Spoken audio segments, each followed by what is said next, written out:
Live from Swain County High School, the Swain County Memorial Stadium in Boys Field. This is Maroon Devil football here on the Maroon Devils Network on a proper Friday night. And the reason I say proper, we're not sitting up here in 85 to 90 degree weather in the press box literally sweating. It is football weather finally here in Swain County. Hi, everybody. Gary Ayers along with Toby Burrell joining me here for this first opening segment here tonight. Coach Rod White is over in the bullpen getting ready to go, warming up. So he's catching his breath. I was trying to sugarcoat that, Toby, but the truth comes out. Truth comes out. Well, we won't have to worry about you or Joe or anybody cramping up tonight like we did last week. Oh, I tell you, it was a hot, muggy night last Friday over in Andrews, but tonight we actually have a little breeze. The sun has now gone over the mountaintop, so we don't have to look in the sun. It's not warming up our press box. We have, as we mentioned, kind of what we call Swain County High School football weather. Our fans love the cold when it gets cool, and it's not cold obviously tonight, but it's much better. And Toby, I know Coach White will probably agree with this as well. I know the players love it because, hey, they don't have to get out there and practice and play in that 80-degree heat. Exactly, and it's just so draining in a sport like football when you're wearing all the equipment you have to wear anyway. To be out there in that heat, it just really zaps you out of it. So it's a good night for football, and it's a good game to be in town. We've got homecoming tonight for Swain High School, yes, but the Rosamond Tigers in town for a Smoky Mountain Conference showdown. And folks, I know it sounds cliche when you say these things, and I think Gary and Rod will both agree with me when I say it, but realistically, in the Smoky Mountain Conference, when you're playing, you can toss records out the window. Right. So Rosamond's record coming into this is really irrelevant. It's a very good football team, and our Maroon Devils have been up and down a little bit. I'm going to say down.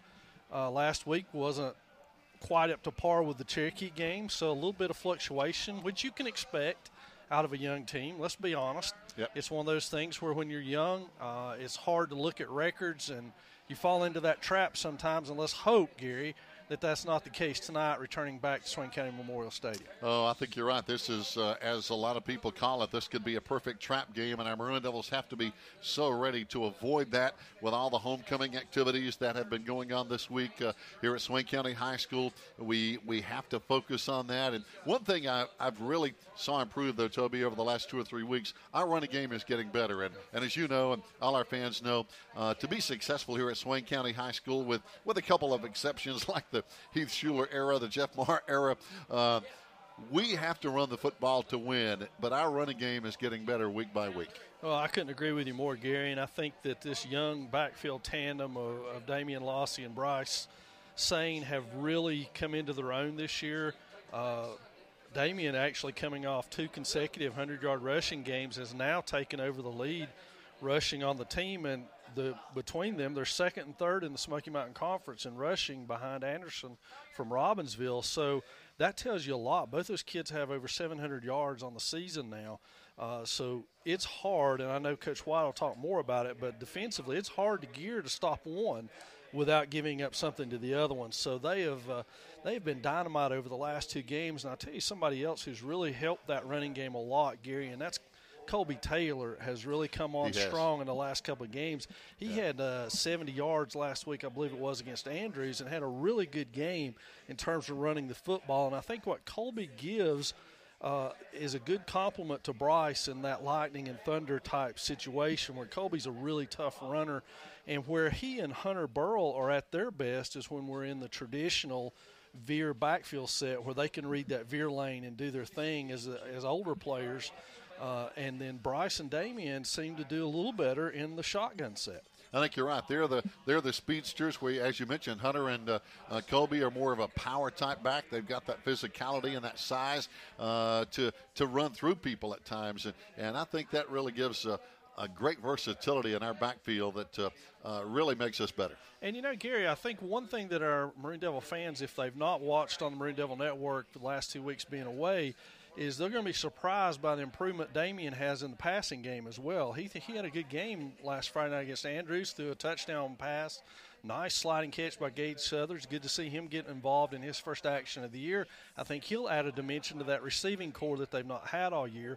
And Damian really threw a good ball to him. And, of course, at Cherokee, the long ball, the only completion he made, hit Hunter Collins' stride out in front of the defense for a touchdown. So I think Damian, in short, is becoming more and more comfortable as quarterback of this football team, and it's beginning to show. And I think our play is reflected in the fact that everybody's growing up a little bit at once and starting to get tuned in to what needs to happen. I thought our defense played exceptionally well. The last 2 weeks, basically, I know Coach White will probably weigh in on that and have a lot more intelligent things to say than I ever could about defensively, but I really felt good about our defensive effort the last couple of nights. Oh, anytime you put your shutout against anybody in the Smoky Mountain Conference, Toby, I think it's a good night, and we had a good night last Friday.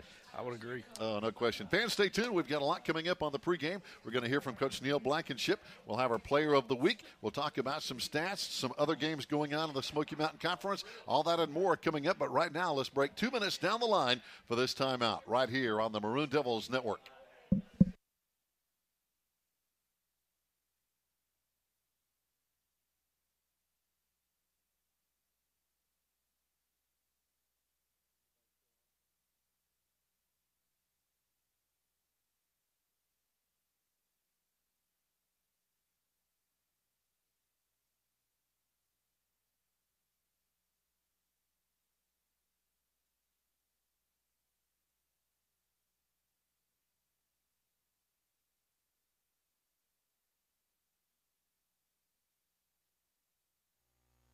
Hello, Maroon Devil fans. This is Michael Watson with Farley Insurance, asking you to come out and support our Maroon Devils during this upcoming sports year.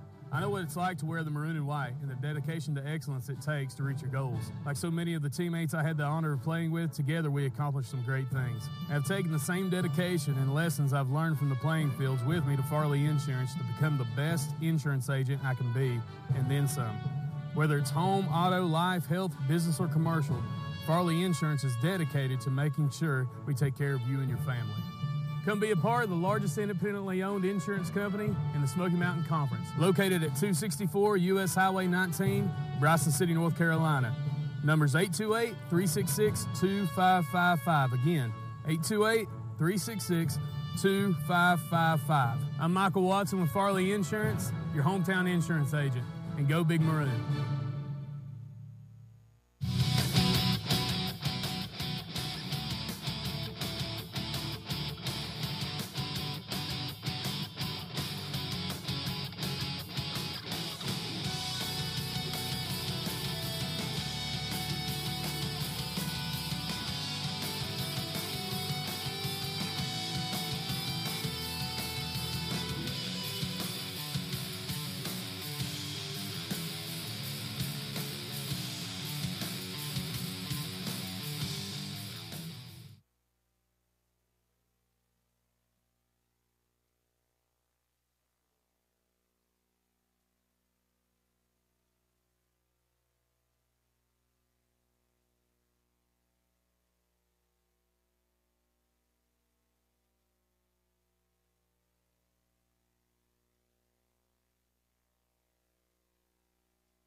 Fans, welcome back here on a great Friday night to be at homecoming for 2018 as Coach Rod White is pulling on the headset. Thanks to Toby Burrell for opening up with us here tonight. And, Coach, as we were just talking about, and I think you agree, this is more like Maroon Devil football. Our fans love this kind of weather. We don't like that 80, 90-degree stuff we've seen most of the year. So we're getting more into football season here. Yeah, it feels like football finally. I mean, it does when it's hot, too. But you got to play those games. You got to get through them.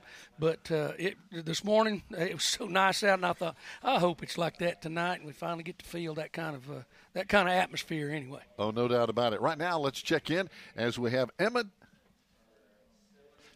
So right now, we're getting ready for the pregame ceremonies here, and we'll listen in just a moment to our Maroon Devils playing the national anthem here tonight. But, again, field looks great. The atmosphere is fantastic, Coach, and it is just I know the players have that extra spring in their step, but right now let's pause for the opening prayer. All players, cheerleaders, band members, coaches, and fans here tonight, we ask that you bless all emergency personnel and military. Help us all to play with good sportsmanship and see us safely home tonight. We ask this in Jesus' name. Amen. Our colors will be presented tonight by the Air Force Junior ROTC. Carrying the national colors, Cadet Captain Caleb Cooley. Carrying the United States Air Force colors, Cadet Airman Basic James Clark. The ceremonial guards tonight are Cadet Major Tyler Jennings and Cadet Staff Sergeant Stephen Lane. For many decades,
Fans, welcome back. And again, we got to hear and see, of course, the Maroon Devil Marching Band as they present the national anthem. I should say the award-winning Swain High Maroon Devil Marching Band, Coach, as they went to a competition a few days ago and performed very well.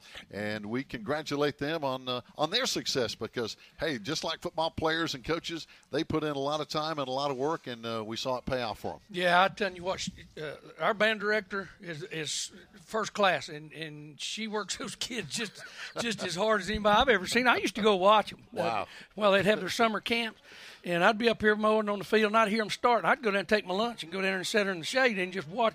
And I'm telling you, I couldn't hold a light to her when she really got cranked up. So, and they do a fantastic job, and we applaud them. And I tell you what, we got fans in every corner of the stadium here tonight. Yeah. Coach Bob Barr out there. Now he's a true fan, and he's at every game, of course. And we appreciate our true fans that show up at every game, win, lose, or draw. And our fans are out here tonight. Rosman didn't bring a whole lot of folks. That's a long drive, as we know, across the mountain. It is, and you know the folks at Rosman, they're looking for wins just like everybody else in the Smoky Mountain Conference, and we all know that if you're going to play in this conference every year, it seems like somebody beats somebody they're not supposed to. And Yep. And I was talking to Coach Blankenship down there on the field before the ball game. He was down there next to the fence, and he said, "This is the kind of game," he said, "just like you used to tell us, that scares you to death." And he's exactly right. The bigger games, you know, you're either going to play and have a chance to win, but in ball games like this, and people tend to hang in ball games with you. They know that you may be struggling a little bit, so they just they throw caution to the wind, and there's no telling what we'll see out of Rosman. And I know they've played with a multitude of different offenses this year. So Coach Blankenship's got his hands full on trying to scheme these folks defensively, because they may come out with a loaded backfield and then they'll go empty, which means nobody back there but the quarterback. And so it's one of those things that keeps you on your toes. Oh, no doubt about it, Coach. As Toby Burrell and I were talking about, some coaches and fans kind of call this what could be a trap game, because, you know, you think you should win. You're supposed to win if you look at all the factors, but Hey, you can throw those out the window. Yeah, it's not that obvious once you get out there. Folks like Rosman, they don't have anything to lose. They're looking for wins. They're just looking for any chance to try to win a football game this season. And so they'll throw everything they've got. And no question, we're going to see it tonight. And speaking of throwing, they like to pass it. Right now, let's check in with Emma Dingle, who had a chance to sit down with our coach, Neil Blankenship, and talk Maroon Devil football this week. Emma? Good game Friday. Gentlemen, this is Emma Dingle for the Maroon Devils Network. Coach, another big win for our Maroon Devils last week as we downed Andrews 39-0. Can you talk a little bit about how your defense's performance banked the Wildcats? Well, our defense played extremely well. There was one drive where I wasn't happy with what we were doing, but our kids adjusted well and really played great the second half, getting 3 and outs and some turnovers, and we scored on a special team, so I was real happy about that. Anytime you can get an extra score on special teams or defense, that's even better. But I was real pleased the way they settled in, they played, and, kept a 0 up there. I tell them all the time, if you keep a 0 up there, you're going to win a ball game. So, so we always try to do that, but we got to continue to get better. We're going to see a totally different team this week, so we got to continue to get better. For the second straight week, Damian Lossy rushed for over 100 yards. Could you talk just a little bit about his growth as a quarterback in Coach Barr's system?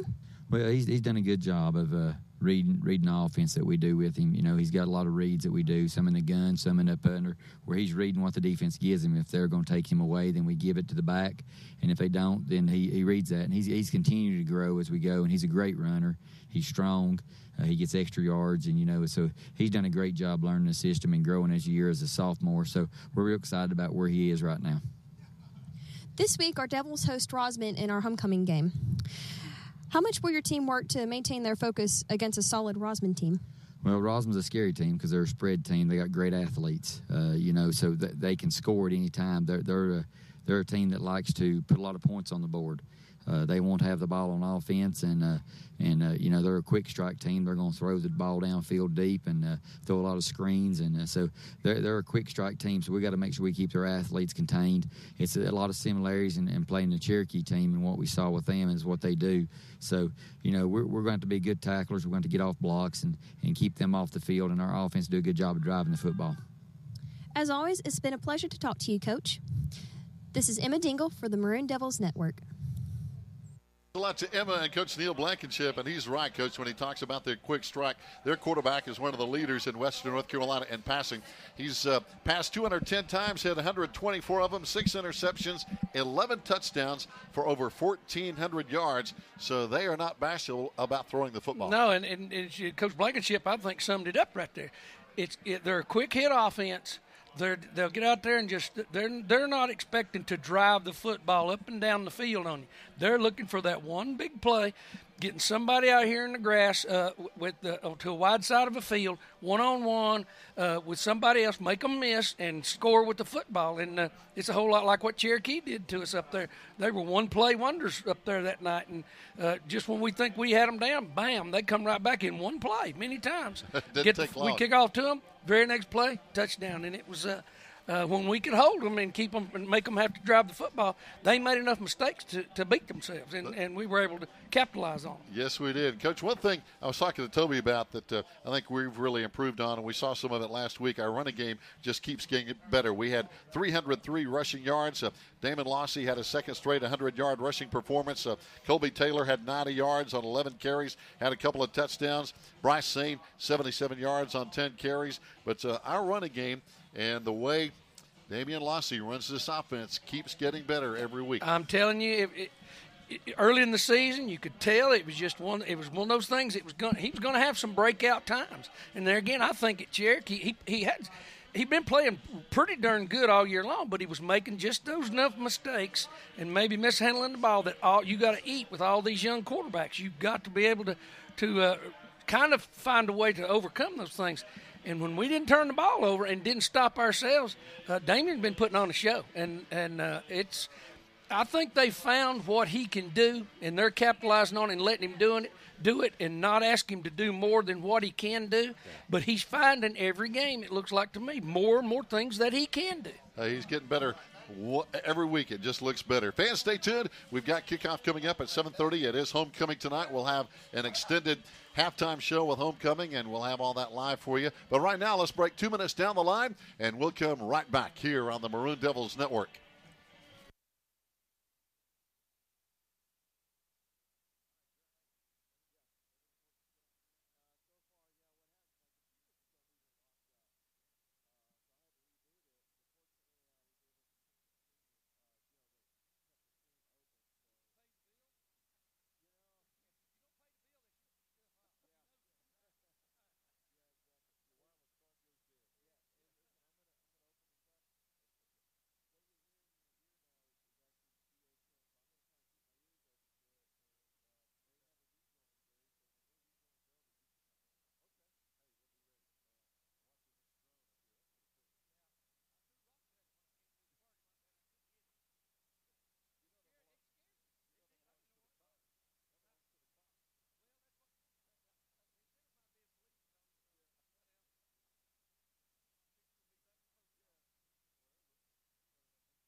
Here on a Friday night, and Coach, you were talking about playing in the Smoky Mountain Conference, talking about this rivalry. Believe it or not, this is the 50th time we've played Rosman.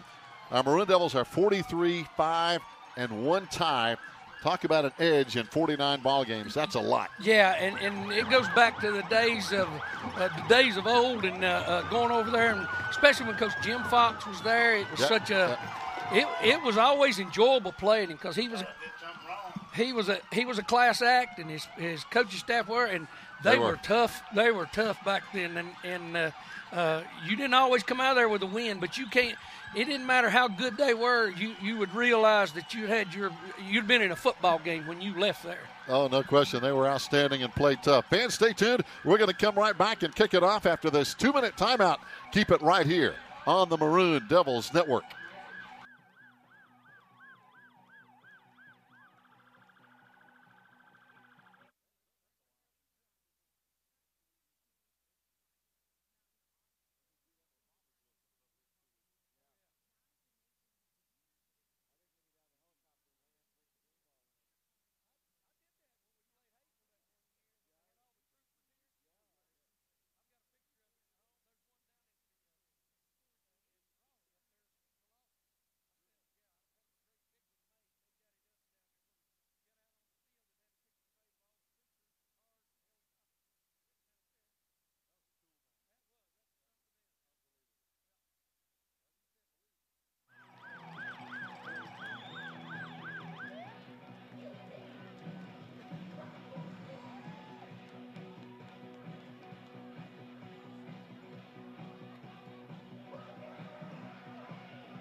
Back live on a Friday night. Got a sliver of a moon up there under partly cloudy skies. A beautiful night for high school football here. Coach, you can almost get by with short sleeves, but a little jacket would feel good. But wow, this is football playing weather here. Yeah, it's perfect right now. I think so anyway. I'm with you.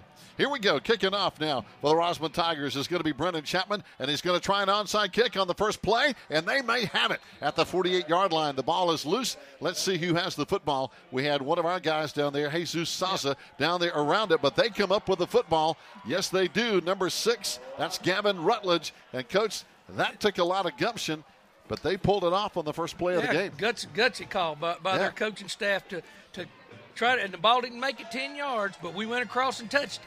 And if we touch it before it goes 10, it's a live football. Now the officials are going to discuss it to see if they've got the right ruling out there. To me, it looks like for the first time in a long time they do. I don't know. They may make them kick it over again.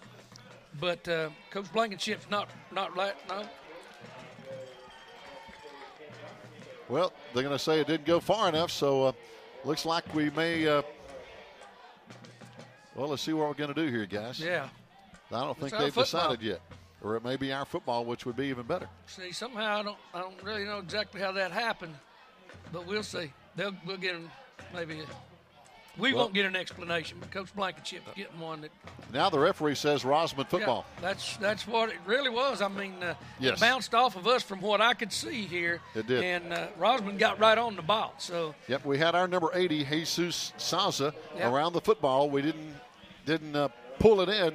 And they got their hands on it as Gavin Rutledge, their number 6, he had control of it. Yeah, and in that case, if you touch it before it goes 10, it's a live football. And we did, and they have the football. Here we go. They line him up in the shotgun. One back in the backfield behind the quarterback, and he gets the call to the left side, breaks a tackle, pops it out across the 50. Got a penalty flag, which is probably a holding call, and they'll bring it back. But that's a good-looking running back there, Coach, as Marcus Stamey is 6 feet, 195 pounds, already has over 700 yards rushing. Yeah, they're going to block down and pull both guards here. And what you'll end up seeing, number 51, he gets good penetration, and right there's where they're going to call the holding because he reached around and grabbed in the front of his jersey. And so anytime that side official sees that hand in the front of somebody, he's going to throw that flag. That line judge was right there all over the play. Yeah. It was right in front of them. Here they go now, first down, and we're going to call it about 20 yards to go now for the Tigers. They turn, fire right side, got a little bubble screen over there, and it's going to be caught, but not much yards, only about 2.5, 3 yards back out to the 40-yard line, which is going to bring up a second down and 18, Coach. They had a good play, but we diagnosed it. Yeah, these spread offenses put you in such a bind because you can see the play. You can see right here that he reads it. He sees what it is. He overruns it a little bit, but the linebackers see it quicker, and they go flying out there. They spread the field so much on you, it's hard to make one-on-one tackles out there. It really is. Hunter Burrell over there along with Ian Brooks helping out on the tackle, and again, now they spread it out again. 3 wide receivers, 1 man in motion. They fake they give it to him. Jet sweep around the right side, and he carries that across the 45-yard line. That's Hooper Thomas, who is their leading receiver. And they played that well. But, Coach, they're executing well, but our defense is executing better. Yeah, we're bending just a little bit on the edges right here. You can see we're not breaking. We need to get off of those blocks a little better and a little sooner. Good tackle there by Chase Hughes. Yes, getting down the line of scrimmage, playing out of that wolf front. It gives him a chance to play up and down the line of scrimmage. Here we go, 3rd down and 12 now. Their quarterback throws too tall. Tried to his receiver right there, right behind the linebackers, but incomplete. Tried to get it to Logan Powell, and now they're looking at 4th down and 12. But up near midfield, there's no law that says they might not go for it, but it looks like the punt team's coming on. Yeah, good pressure off the edge right here. You can see the back coming to block the defensive end. He takes him on square, puts a lot of pressure in the face of that quarterback, makes it difficult to throw the ball upfield. Yeah, there was really nobody open there, and they're going to punt it away now. Coming on is going to be Marcus Stamey to punt for the Rosman Tigers. They're in their orange pants, white jerseys, orange helmets, penalty flag down. And the punt is going to be high. It's going to take a big Rosman roll down inside the 20-yard line. No return here for Bryce. So, but a penalty flag down, Coach. They threw it immediately. We'll see what this is all about. Yeah, it has something to do either with alignment or it has to do with personnel on the field. I'm not sure what it is. Now, Coach Neil Blankenship is saying, hey, he's pointing toward the Rosman side of the field, saying it's against them. And if that's the case, that's good for us. It is motion against the Rosman Tigers. So we'll have it first down and 10. There's some kind of procedure penalty right there, and I'm not real sure what it was. But they're going to mark it back, bring it back here. They're going to have to punt it over again. Yeah, they're going to bring it all the way back and do it again. Yeah, it penalizes them 5 more yards, and you never know how it's going to turn out again. We're looking for a chance to return it. Every time they punt away from Bryce back there, it just he's having a hard time.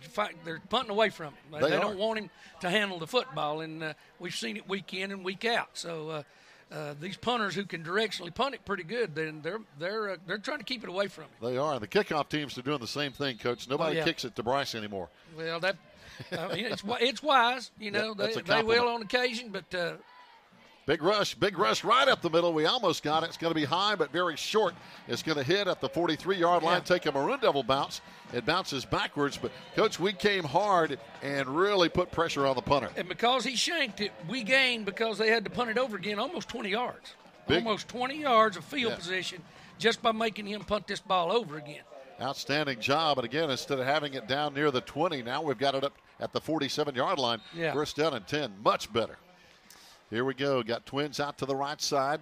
Damian Lossey's going to get his first shot of the backfield at quarterback. He's going to line up back here in the shotgun with Bryce Sane to his left. Got a man in motion, Jesse Waldrop, who is our player of the week, by the way. Congratulations to Jesse. Congratulations to him from Farley Insurance, Michael Watson. But Jesse played a really good game, Coach, last week on offense and defense, and very deserving for the player of the week. Yeah, coming on strong. He, that's what they've been looking for. Swain been looking for that all year long. Who is going to jump out and lead this team when it's tough?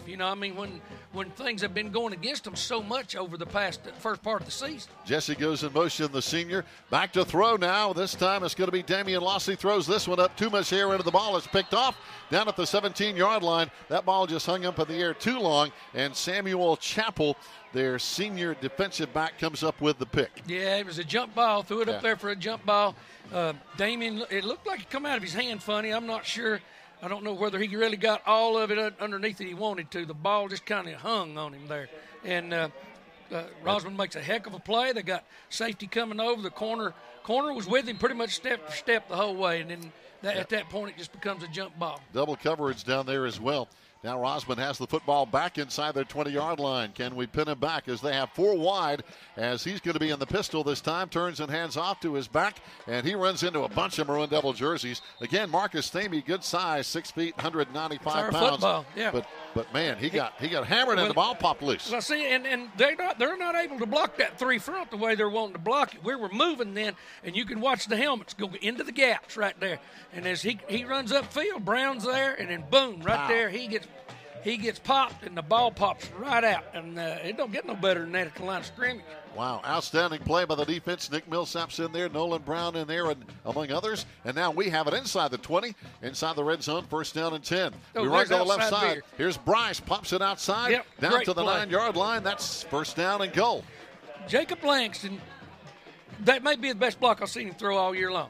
He came down the line of scrimmage then. He picked that linebacker up that was trying to get over the top. As he chips off that tackle, he punches. You can see him at tight end up there, and there he comes. Boom. Right up into that linebacker trying to get over it. Number 7 right there. And that's what breaks the play right there. If he misses that block, then it's dead at the line of scrimmage. Here we go, first down and goal now from the 9-yard line. Hand off to the right side. Bryce has a lot of room. He's going to score. Standing up. Nobody got a hand on him. Outstanding blocking out there. Talking about Jesse Waldrop and the wide receivers to keep the blockers away. And he does a great job. You can see Jacob going down there to try to. It's supposed to be a kick-out block right here. They can't get it. Ian can't get it because they close. And he hooks him, and Bryce reads that and just gets on the outside edge. They want to run it off tackle. That's where they want to run it. But if they're not going to allow you, then you just reach him right there, just get in his way and let the back make that move. Jesse Waldrop, Hunter Call, both doing a good job blocking outside. Now the PAT is up, and it's going to be good as well by Hunter Call with the hole down there. So good job, guys. We'll be back in 30 seconds. Our Maroon Devils are up 7-0. We'll be back in 30 seconds here on the Maroon Devils Network.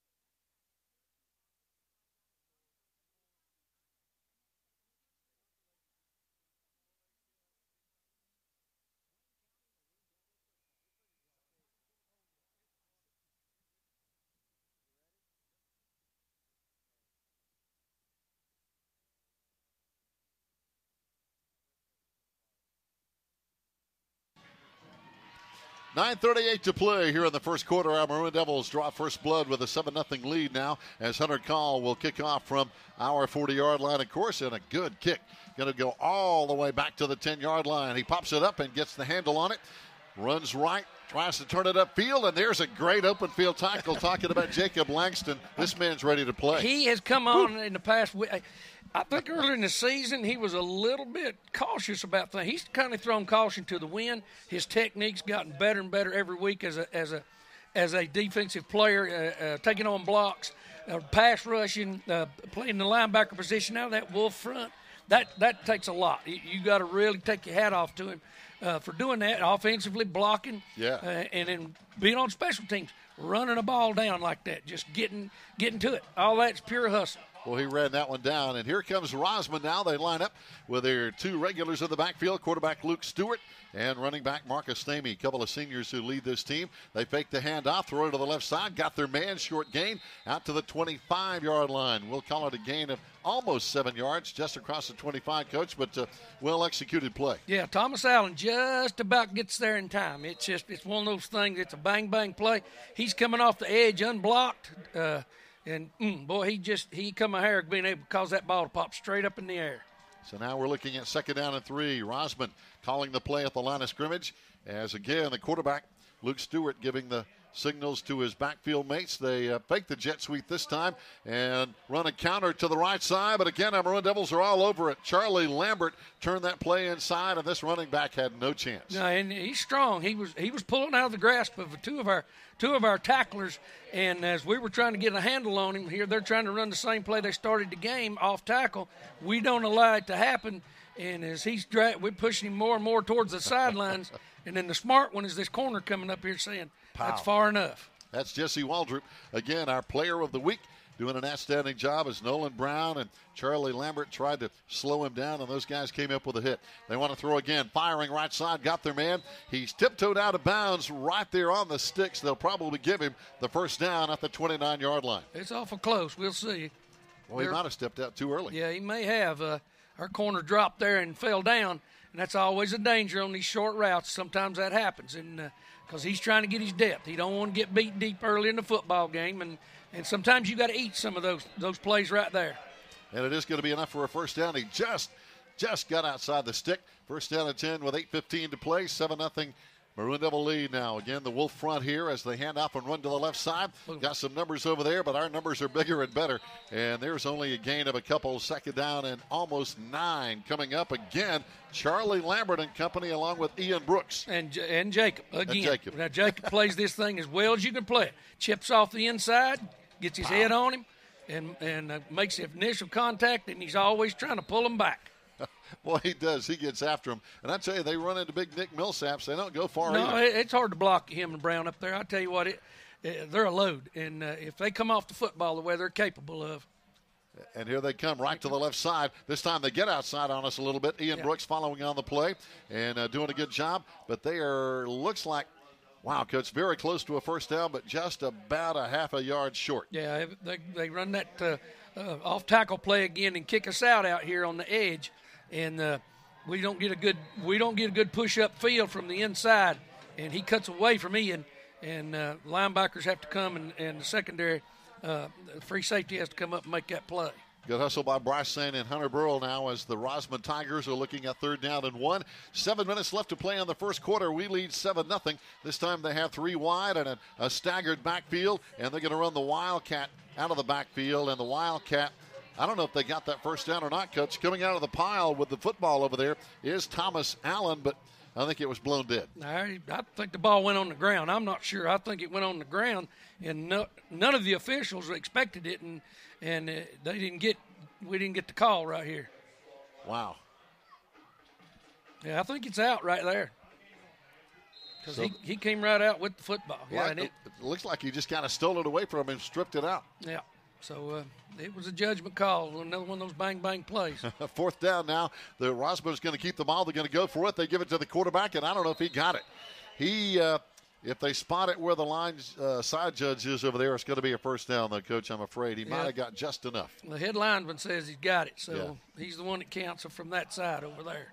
And he's going to spot it, and it looks like they have the first down. They're going to measure, but from where we're looking at, it's first down. Good, yeah. They should be, they're trying to run the quarterback in there behind those the bigger offensive linemen they have over there. And I don't know. It's according to if that official saw it clean over there from that side or not.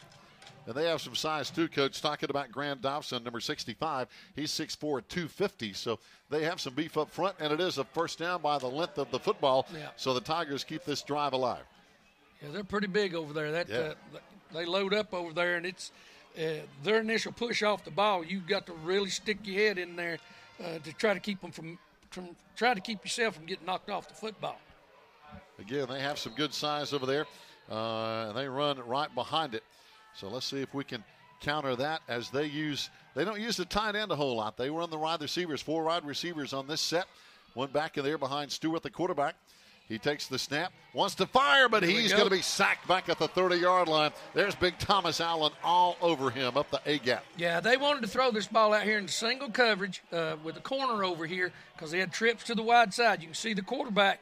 He's trying to look over here to begin with, and then he realizes he's in trouble. He's waiting for that end cut over there, second receiver, and he just didn't have time. I'll be honest, Coach, I thought it was going to be up the A-gap, but Thomas Allen just split between the guard and the tackle and went right between 2 blockers. That's the movement you get out of that wolf front. See, it's going the other way this time. This time they throw back to the other side, and it's going to be back across the original line of scrimmage to make up the sack yards. They bring it back up to the 43-yard line, and that's going to bring up 3rd down and about 7 now for the Tigers. But again, they run that quick hitter to that far wide receiver, and he's got a couple of good blockers out there in front of him. Yeah, this time they kind of took advantage of what we were doing there. We were trying to get pressure off the corner up there, and when we did, we actually ran by the ball, and it left our secondary out there kind of hung out.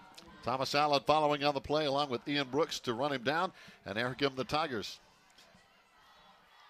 3rd down and 7. Back to throw again. It's going to be Luke Stewart. Fires right side. Got his man. And that's going to be enough for a first down. He got the ball complete out there to senior Logan Powell, who plays some tight end for Rosman. Yeah, it's a combination route, and they run us off out there and put him underneath. They saw Cherokee do this. I don't know if they've been doing it all year long, but this is one of the things that Cherokee was trying to do to us, trying to get our ace player out there in a bind between 2 receivers, and he's got to commit at some point in time.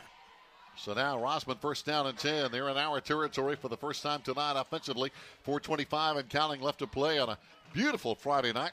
They run trips to the right side, a single on the left side, and the shotgun backfield. Stewart back to throw again. They run up the screen out to the 50, 45, 40, down to the 35. Penalty flags come flying in, and the player never was on the ground, and he keeps running all the way down to the 30-yard line before Jacob Langston finally brought him down. But, Coach, boy, our lineman came in full speed, and they set up the screen beautifully. Yeah, and they set it up to the wide side of the field, and you'll see holding get called right here as Ian Brooks, he's trying to get off this block, and right there again, you'll see it when you grab him on the outside of that shoulder. Those officials are staring right at it. They're going to see it.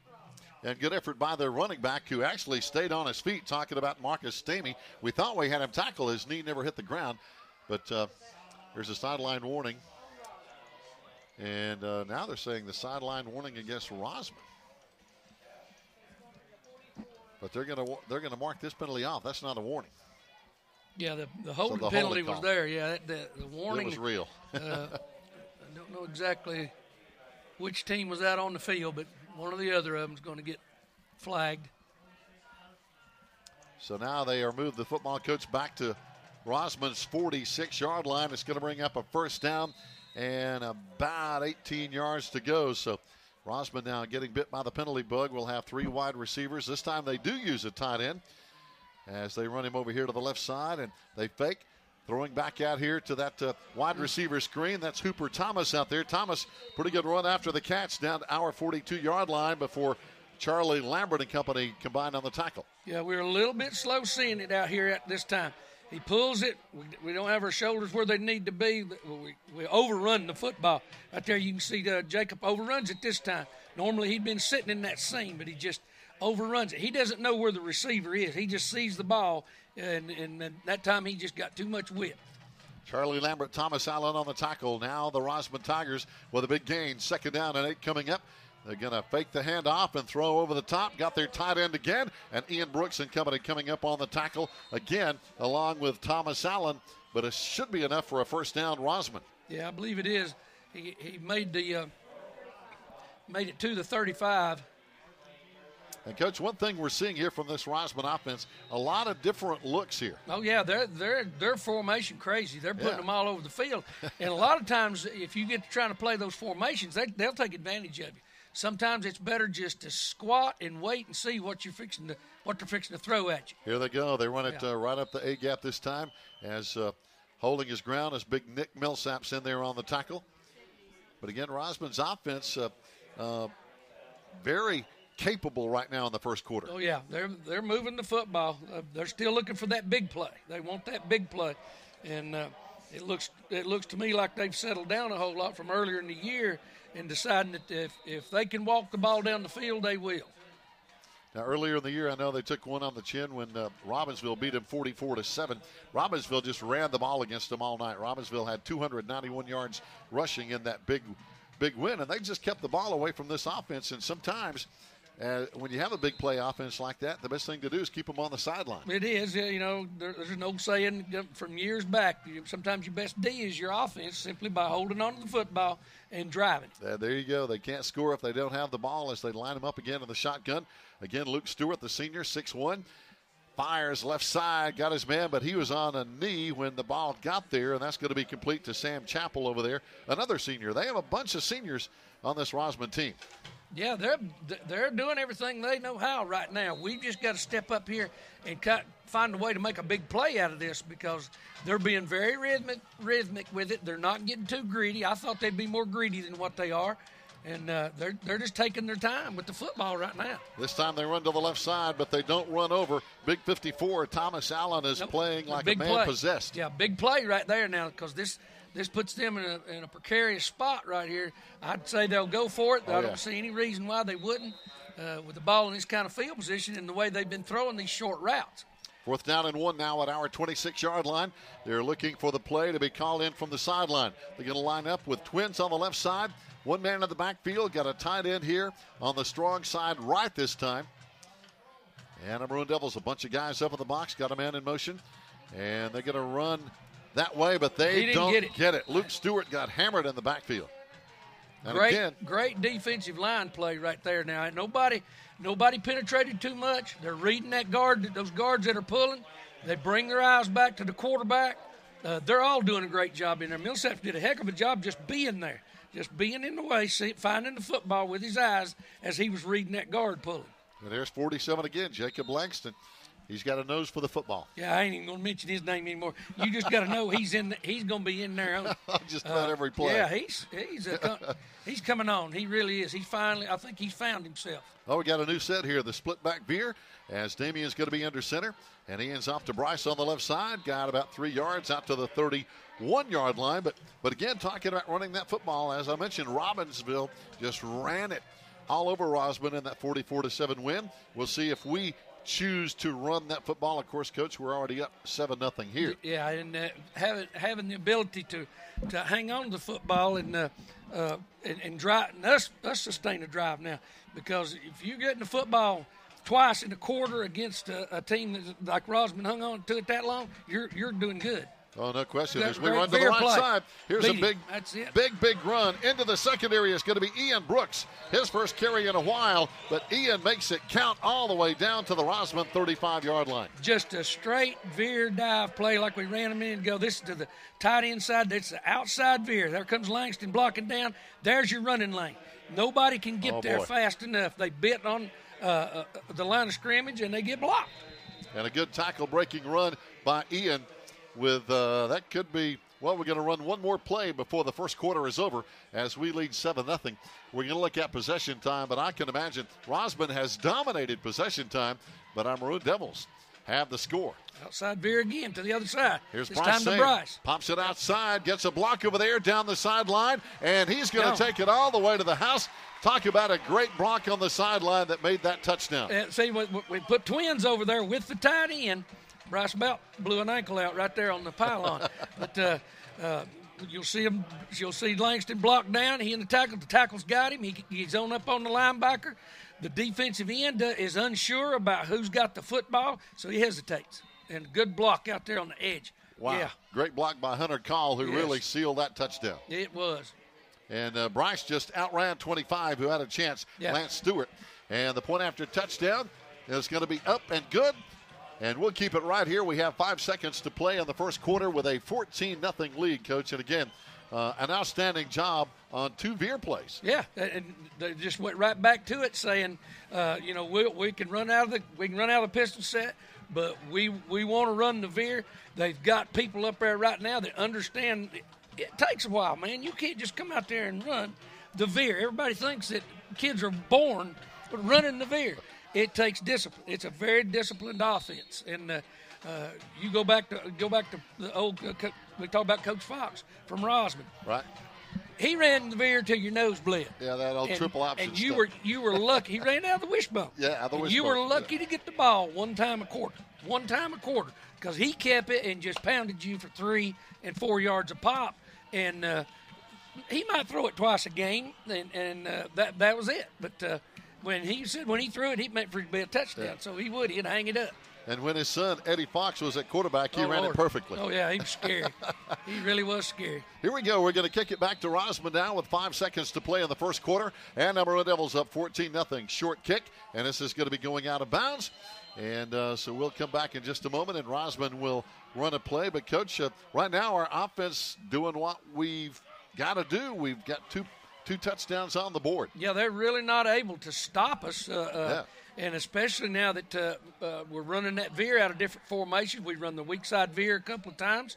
But that outside veer to the tight end side with Langston blocking down like he is, and with the blocks of those tackles, because they're stunting. When they start stunting, they're guessing. When they start guessing, they may guess right on a couple of them, but if you catch them just right, then you've got them. So now Rosman on the final play of the first quarter. With got a man in motion here, and they hand off to the jet sweep as he runs to the right side for a couple of yards. It's going to be Hooper Thomas, and that's the end of the first quarter. We'll take a 1-minute break down the line this time, fans, and we'll be back. It's a 14-0 Maroon Devil lead. We'll be back with a second quarter here on the Maroon Devils Network.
Fans, welcome back. Rosman starts running the football, and they run it well as they run out for a first down across the 45-yard line. Again, he's a powerful back. Marcus Stamey, 6 foot, 195-pounder coach, and he's the one that's gonna.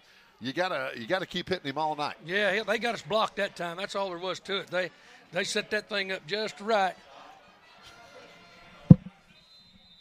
Yeah, they had Michael Watson down here trying to make fun. Here we go. They run to the this time. They didn't get us blocked, and there's a penalty flag down.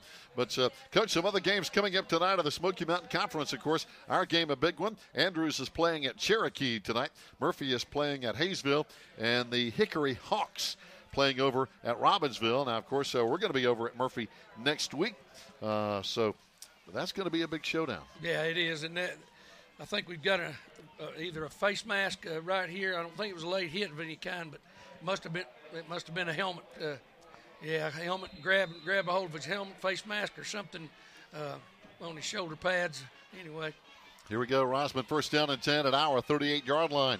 They run to the left side, trying to cut it outside, trying to get it blocked. They got a couple, but just not as many as they wanted to. But our guys held their feet over there pretty good, Coach. And, again, good tackle over there by Jacob Waldrop. Yeah, we strung him all the way to the sideline. Yeah. We need to get off these blocks to the outside a little quicker. Linebacker needs to keep coming in that outside alley right there, and he just cuts it a little bit short. And the corner gets off his block out there and ends up making the play. Great job getting off that block. Just a little bit wider into that seam, and the linebacker could have him hemmed up. Chase Hughes and Charlie Lambert after him on that play. Stewart back to throw. Throws it down the left sideline. He's got his man, but he can't hang on. And good coverage down there as going up and knocking it away is Jacob Waldrop. That was close. Yeah, he had to elevate right then and try to get something on the football, and kind of injured himself there a little bit. But he's got to open his hips up a little bit more, a little bit sooner, because that's just there's what I expect to see out of Rosman earlier tonight. But I think they're trying to, now that they're 2 scores down, they may be coming on out of that shell, trying to hit some big plays here before the second quarter gets over with. And they got a couple of 6-foot receivers out there they can do it with. They throw. There's another one. Yep, just over the linebackers. There's Hooper Thomas, who is 6'3", and he can run. Yeah, it's just a dump pass. They fake it real quick to the running back. He releases it. He's slow off the ball. Then he hits another gear. You can watch him here on the inside. He's slow off the ball. Then upfield right into the seam between the 2 outside linebackers. Yep, got just outside the linebackers in front of the safeties. And again, he's 6'3", got another penalty flag. And Rosman right now, Coach, has really been hit with the penalty bug here. Yeah, I don't know whether we'll see I didn't see the call of what the penalty was for. Let's see what the referee, they never did. No, he probably already signaled it, and I wasn't even paying any attention to it. I was watching the replay. I'm going to guess it's a holding call on 3rd down and 11 now for the Tigers. Big down right here. Yeah, just inside our 40-yard line. 4 wide receivers, 3 on the right side. The same 2 in the backfield we've seen most of the night, Stamey and Stewart. Stewart back to throw again down the left sideline. They go back to this guy, and again, good play down there by number 4, Jacob Waldrop. Broke it up again. Yeah, they just keep trying to pick on this single coverage side. They know the safety's got to stretch to the hash mark, and that leaves a little bit of open ground. This time his hips are open even quicker, and he does a great job now of just playing the football. Don't worry about where that receiver is. Play the football. You know where he's at. You can feel him more than you can see him, but he's right there, and you just keep running. Outstanding job by Jacob over there 2 times in a row. As we were talking about one of the other Waldrops, Jesse was our Farley Insurance Player of the Game this past week. So I tell you, these Waldrop boys playing some good football. Yeah, now they got trips into the boundary. This is what they like to run that screen out of, too. And they got the single over here on this side. And they're looking down that side. They throw it over the middle, and there's the big guy again. And it's going to be enough for a first down. That's 6'3", Hooper Thomas. Yeah, just breaking it in front of the safeties. And what happens here is the safety's in no man's land. He's got to make up his mind. Do I jump this outside receiver? And he's just late getting to the inside receiver.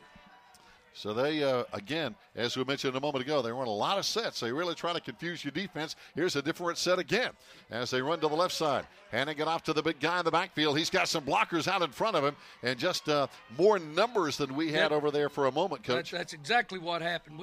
We had made an adjustment to the field out here, and right here they get us sealed up. They're not really knocking anybody down. They're just sealing the edges and putting a body on a body and letting him find a place to run with the football. They're getting in your way, basically, is what they're doing. Had a lot of bodies over there. That's going to be a first down now, as looks like our Maroon Devils are going to call a quick timeout on defense. We'll take a 30-second break, and fans will be right back. We lead 14-zip. We'll be back in 30 on the Maroon Devils Network.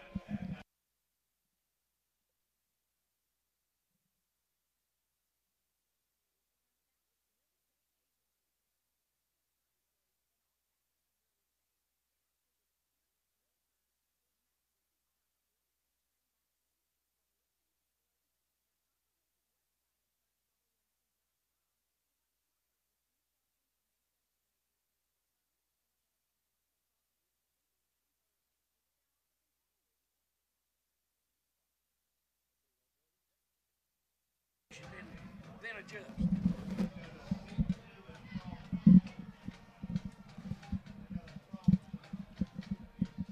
Fans, welcome back. I want to thank some of our banner sponsors tonight. Great Beginnings, Pediatric Dental Specialist, Chris Funeral Home, Smith & Company Accountants, Andrews Welding and Machine Shop, and McClanahan's. More on that later. Here we go now. First down, Rosman. They run to the left side. They've been going there a lot, but this time they went one time too many. Yep. Hunter Burrell cut them off. Went to the well too often. Hunter's standing right there reading it. He finds his seam. You'll watch him right here.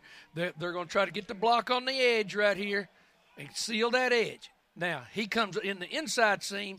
They wanted to chip off to the outside end, but they didn't have to. He saw that inside alley, and he took it. And that's a big play. That's a good play. And it looked like their pulling guard was trying to get there, but he didn't get there quick enough. Nope.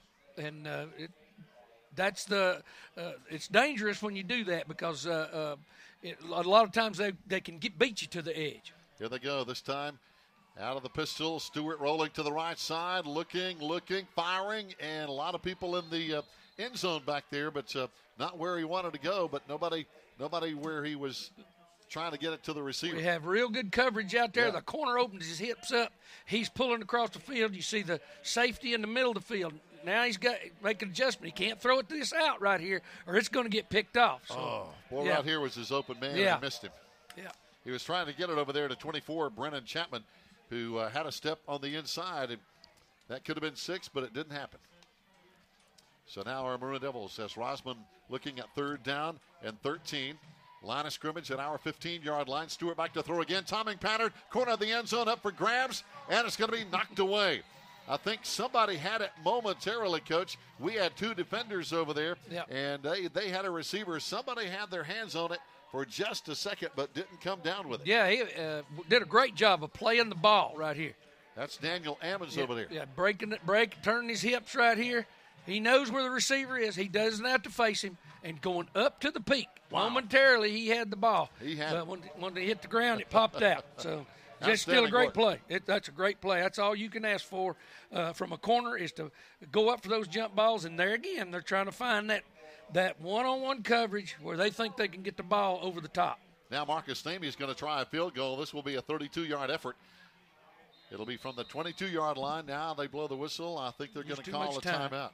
Yeah, the clock had I think run out. He got the timeout in right before the clock ran out, so they're going to pick the flag up. Yeah. And again, we want to thank our banner sponsors, people like Edward Jones, K&B Catering and Barbecue, Farley Insurance, Loose Moose, Pepsi, Subway, United Community Bank, James Ridgeway Dentistry, the Iron Skillet, Pizza Hut, Smoky Mountain Pediatrics, First Citizens Bank, First Baptist Church, and also like to thank Napa Auto Parts for the pallet of water they donated to athletics. And, Coach, we appreciate that. We can see the banners all around the field here. We appreciate folks for sponsoring that because, hey, as you know, there's never enough money. No, and that's been a big part of this program since the banner program started.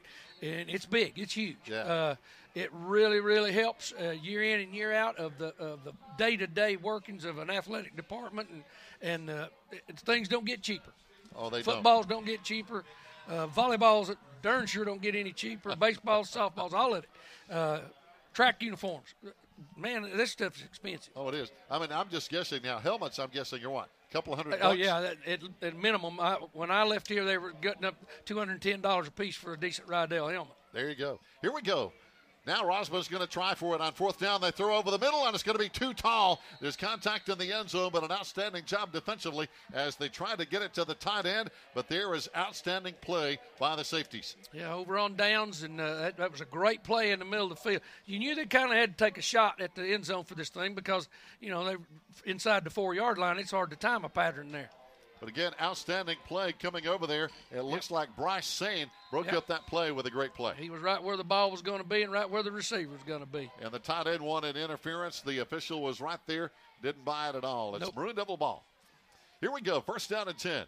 Just across the 15-yard line, Damian turns, hands off, and Bryce Sane gets a couple of yards as he runs to that left side. And tried a little counter veer right then. It's veer block to the tight end side, just like when you run the outside veer, only the quarterback reverses out. It faces the other way, then comes back and tries to catch this defensive end over here sleeping. So they read it pretty well. Coming up over there on the tackle is big 65, Grant Dotson. And again, he's a big boy, 6'4", 250 on the tackle for the Tigers. Second down now.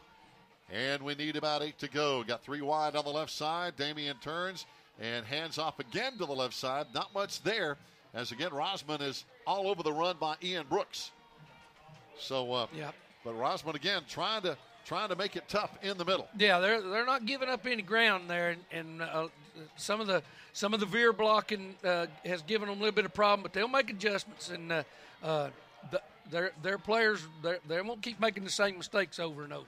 Matt Stack, the head coach for the Rosman Tigers, and again they have a lot of pride in their athletics over there. A small, tight-knit community, and that's just the way these, as we know better than anybody, these small mountain communities get behind their schools. 3 wide to the right side. We run to the right side. Bryce Sane over there trying to get a block, but can't turn that corner. Rosman played that very well and knock us out of bounds. Yeah, we couldn't get enough bodies on bodies out there, and Rosman did a great job of getting to the line of scrimmage and not overrunning this football.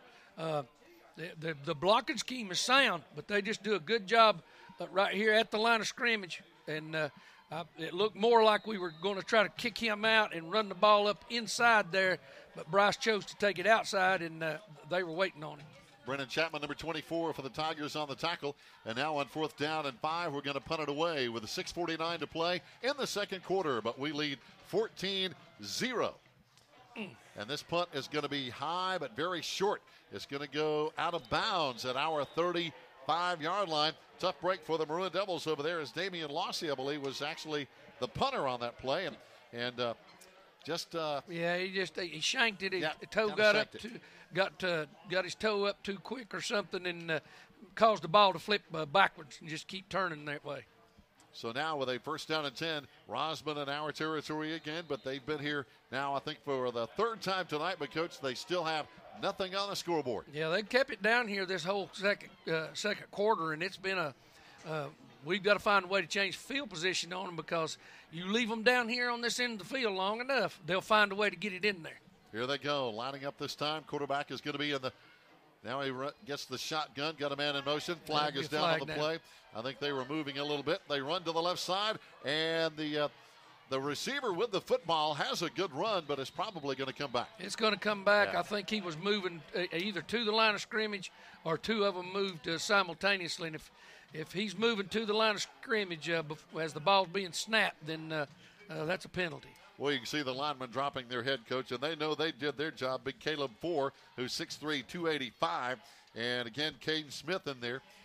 They got their job done, but that penalty bit them. Yeah, it was a great play call, too. It really was, and I think there was a little bit of confusion by the player that got the ball in the first handoff before the reverse. So I'm not real sure what the – false start. Yeah, so somebody jumped up there, and so they'll walk them back. And, Coach, that really hurts, because when you have a play like that where you gain 15 even 20 yards sometimes, and a little 5-yard penalty wipes the whole thing out. Well, it starts taking the air out of your sails. Yeah. You get to where you're like, what do I got to do? What do we got to do to get this ball back down here? So it's a lucky break for us. It really is. And they've had a bunch of penalties here tonight. 6 penalties, 44 yards. Our Maroon Devils, only 1 penalty tonight. So, again, they have had some penalty issues. This time they hand off and run right up the A-gap and right into a bunch of Maroon Devils. And here's a couple of very late penalty flags coming in. I think it's be another one of those helmet calls. I'm not real sure. Both the head official and the back judge threw the flag. I'm not real sure what the call's going to be. We do a great job of getting the line of scrimmage. I believe Brown grabbed him around the face, see his arm around his face mask, and he's doing all he can by extending his arms out to try to get the football. But it's back against them. It's going to be against Rosman So again. they must have been because they were holding Brown. Wow, there you go. Boy, they double-team him a lot. Well, Nolan, you can't single block him. I'm telling you that. I don't know if anybody in this league can just single block him. Nope, he gets double-teamed a lot. Well, And that cost them, so they're backing up again. Well, you now. see right there what happens if you don't double team. He's at the line of scrimmage making the play. You said it. Stewart back to throw, flares it out to his back, and there's a big play. tackle right in the backfield. Hunter Burrell with a big stop. And the ball came out, but I don't know if they're going to give it to us. I think they're going to say it probably hit the ground. Oh, no, it is our our ball. ball. It's going to be Maroon Devil football. They call it a fumble. Yep. We've got it at the 41. Well, I saw anytime that little blue bag goes on the ground, that means that the ball is loose. And so when I saw him throw that blue bag, I wasn't real sure what he was going to do. He took his time making the call there. Wow, there's Hunter. He stripped Oh, the yeah. ball. Hunter stripped it as he was making the tackle. And, yeah, there we are on it. That's a fumble, and there's the blue bag. Big Thomas Allen coming in there and got it. Yeah. Good pursuit. And, again, a lot of that was caused by Nolan Brown after the quarterback. Right. Here we come, running to the left side this time. Nice run from the 41 down to the Rosman 37, a 4-yard pickup. Back to the veer look again, just making them have to work on us. You can see Langston up on the linebacker. The end closes there. They're trying to defend it the best they can. But when you can run that play and pick up 3 and 4 yards every time, you keep running it because they're going to have to start making that tackle at the line of scrimmage if they're going to stop it. Here we go. Split backs again behind Damian Lossy. Probably going to run it again right here. 7 guys up in the box. We pop it to the outside. Bryce Sane cuts it back inside. It's a foot race at the 20, 15, 10. They're not going to get him. He's in the end zone. That's just a good decision by Bryce Sane cutting it back in. And there again, it's designed off tackle play. Bryce sees there's not enough room to stick this ball. He's being pursued right there. So as Brooks makes that block, he just runs on out past the block, then cuts it back up in there. Wow. And he catches all them overrunning him, and he makes his break. Well, you're right, Coach. They were all going one way, and by the time they turned around, it was too late. He's got that ball high and tight. You saw him switch it with both hands. That's excellent. Oh, that's sweet. Coming on, Hunter Call for the PAT. He puts it up and in. And our Maroon Devils are up 21-0 with 5:16 to play in the first half. Stay tuned. We'll take a 30-second break, and we'll be right back here on the Maroon Devils Network. All right.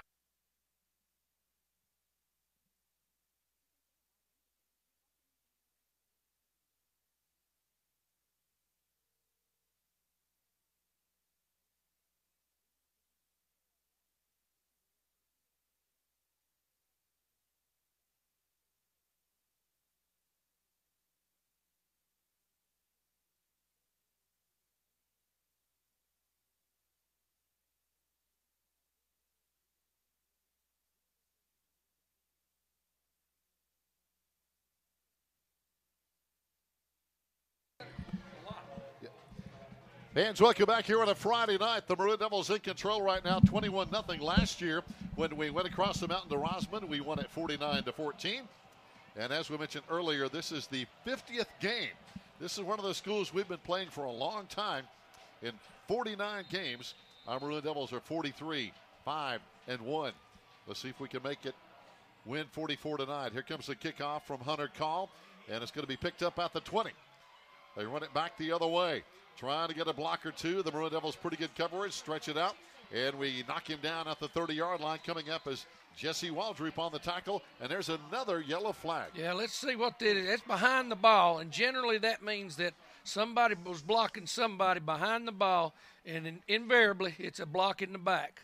Always on the return team normally when it's on a special teams play like that. Right. But this has been a good game to watch. Both teams doing some good things. Yeah, here's the replay. I'm not real sure. Let's see if face mask. Nope, it's against us. Somehow they ended up with a face mask behind the ball. It evidently was a blocker a defender trying to get off of a block. And I'm not real sure if we can even see it here in the replay because it's not. We didn't face mask him. Nope. It was behind. It's back behind the play. So that must have been somebody trying to get off of a block, and he stuck his hand into somebody's face. Yeah, trying to stiff arm him in the face mask. That will happen when you're trying to get somebody off of you. You're not really conscious of where your hands are. You're seeing the ball, and you end up with your hands in somebody's face. Here we go. First down and 10. Got a man in motion. They fake to him. Stewart trying to set up the screen. They got him. And down at the 50, down to the 45, still on his feet, down to the 40-yard line. Very well executed screenplay here after they fake that sweep over to Marcus Stamey. Yeah, and they take your linebackers out of it by faking this jet sweep right here. When they fake it, you can see our linebackers, they're leaning that way. And by this time, they've got the back set up over here and behind two blockers. And they don't block anybody much, but they're out there in the way anyway. They get some bodies in the way. First down and 10, Rosman at our 40-yard line. They fake that. No, they give it to him this time. Jet sweep to the left side. Hooper Thomas, and he carries for about 3 yards down to the 37-yard line, but we string that play out pretty well. Yeah, I'm trying to see who that was that did such an excellent job out there on the edge. You can see him come to the line of scrimmage, and instead of trying to penetrate out there on the very edge, you see him settle his feet. Ian Brooks. That's the best I've seen him play that all year long. That's exactly the way you want to see that play. Ian did a heck of a job right there. Instead of bringing himself up there and taking him out of it, he's making that back look at him while his linebackers are able to come on up in that alley, and they'll end up making the play. Outstanding job. They fake the jet sweep. This time the quarterback's going to run it, but he's in the grasp already. Coming in there in the hurry again was big Thomas Allen, and he got it. Yeah, Thomas turned his jets up there just a little bit once he realized he could get there, and ended up making that play. I tell you, he and Jacob Langston are in on a lot of plays. Yeah, he sees the guard and tackle pull, and he's trying to get there just in time. And if he gets his head on across him right there, he goes down immediately and he's not able to drag you. Yeah, their quarterback has good size. The senior Luke Stewart, number 7, 6'1", 200-pounder. Yeah, he's an athlete. Yeah, and he's strong, and he wants to run more with the ball, I guarantee you. He does. So now they line him up again. One back, and this time they hand off, and he pops it out to the left side. But we're right there to get him. There's Thomas Allen again with the initial hit. The linebacker play right now, other than when they're using play fakes to fool us, is excellent. And that's what I mean when I talk about an alley. Here he sees it. He's getting up in that outside alley, and both of them end up right there in the same place simultaneously. They don't have enough people over there to block us. They're expecting us to take ourselves out of it. Good job by Mr. Thomas Allen and Mr. Hunter Burrell. This time Stewart wants to fire. Got his man, the tight end, at the 30, down to the 25, and he's down to the 21-yard line. A good run after the catch here. Coming up to get him from behind is going to be Jesse Waldrop and Hunter Burrell. Yeah, you lose a linebacker when you come off the edge out here like Langston's doing. Coach Blankenship's sending him. And in this instance, you lose that player who would be right there if you were just playing with the regular three-man wolf front. And when you do that, you always take that risk. If you're going to blitz at times, you're going to have to eat that along the way. Here they run that staggered eye. They throw it out to the left side. They've got Hooper Thomas again, and we've got some people out there who drag him down out of the 20-yard line again. There's Jacob Langston. There's Ian Brooks. And off the bottom of the pile is Jacob Waldrop. Let me tell you what. You can't play it any better as a corner than that. He's got a blocker in his chest. And Ian makes the break right here. They're coming from inside out. He beats this block and makes the tackle with one arm right there. That's a play. Now, that's excellent. Yeah, it don't get any better than that. No. Great job by senior Jacob Waldrop. Now, what you got to be wary of, he's got to know, in a minute, they're going to say he's coming up too quick. We're going to try to put it up over his head again into the end zone. Second down and 10 now. They throw it to the right side, and too tall. Wow. I think they had a miscommunication. I think he expected the receiver to break outside. He broke inside. Yeah. He overshot it. Yeah, I think he expected him to run that a little bit more upfield than what he did. He broke straight across. It's kind of a combination route, a short post or skinny post and an out, and he he fired it over his head. So now that'll stop the clock. 1:47 to play. It's been a fast first half, fans. Now stay tuned, especially if you're watching on the Maroon Devils Network. We've got Bob Thomas and the halftime presentation for homecoming on the way. All that homecoming festivity you can watch at halftime. Over the middle, tight end, can't come it down. And there's Ian Brooks in his face again to knock it away. Yeah, they're trying to run a clear out, running two people upfield, and then bringing him out behind them right there, just underneath. And they're trying to make your safety commit, which we do, and that's just trail coverage. You've got to be able to play that trail coverage. You can't be in front of him, but you got to trail him. You got to be able to make a break on a bad ball thrown. So now 4th down and 9. Rosman going to go for it at our 20-yard line. They have trips out to the left side. We might be taking a timeout to make sure we've got the right we are. defense. I think they were a little bit they're going to have to communicate a little bit what they want to do defensively here because it's 4th down again. It really is. Now, fans, don't forget, of course, we still got a half left here tonight. We lead 21-0, but next Friday, we're going to be through Nantahala Gorge, past the airport. Got to take on those Dogs at Murphy High School, and that is always a big game no matter which school you're with, no matter which conference you're in, no matter who's at home or away. Swain and Murphy is always a big game. I always enjoyed playing over there. I tried to convince our kids that it was just as we had won as many games against them over there as we had here. So it got to be that over the years that I always enjoyed the atmosphere over there. It was always great. There was always a lot of interest in the game. Oh yeah, and we had a lot of good football games over there over the years. Many. No doubt about it. And Coach, I'll tell you this: after last year when they came over here and we beat them and we were the underdog. There are a lot of folks in Murphy wondering right now, can we win at Swain County? They haven't had much success over here lately. So anyway. No, it's one of those things that it gets in the mind. It gets in the mindset of a community, and it gets passed right on to these kids. And so it's difficult. And that's coming from Murphy people. Oh, yeah. So, but anyway, we'll be at their place next Friday. Come on over and join us. 4th down. Oh, they got people moving early. No flag thrown. They throw it out there. They got their man. He's got the first down. Yep. He knew how far to go at the 9-yard line. 1st down and goal, Rosman. Yeah, it's a spot throw. That ball's thrown before the receiver ever gets there. He just knows he's supposed to be at that spot. You know, we ran a stunt here in the middle. See, this guy moved. Yeah. Yeah, the inside receiver was moving. They got to be on top of that over there. Oh, boy. But anyway, see right there he took off, but no flag is thrown. He and outside receiver did too. Yeah. So now they're gonna run it right up the gut. They don't get much. There again is Big Nolan Brown in there and Thomas Allen in there and Jacob Langston. So now they're looking at 2nd down and still about 8 to go. Now here's where I think that Rosman, with the ball being on that hash, I want to see what they do out here to the wide side of the field to see if they can gain an advantage. A lot of these pistol-look teams, they try to set it up to where the wide side of the field is where they want to go with the football. They've got one man out here, single coverage to the wide side. 2nd down and 7, under a minute to go before halftime.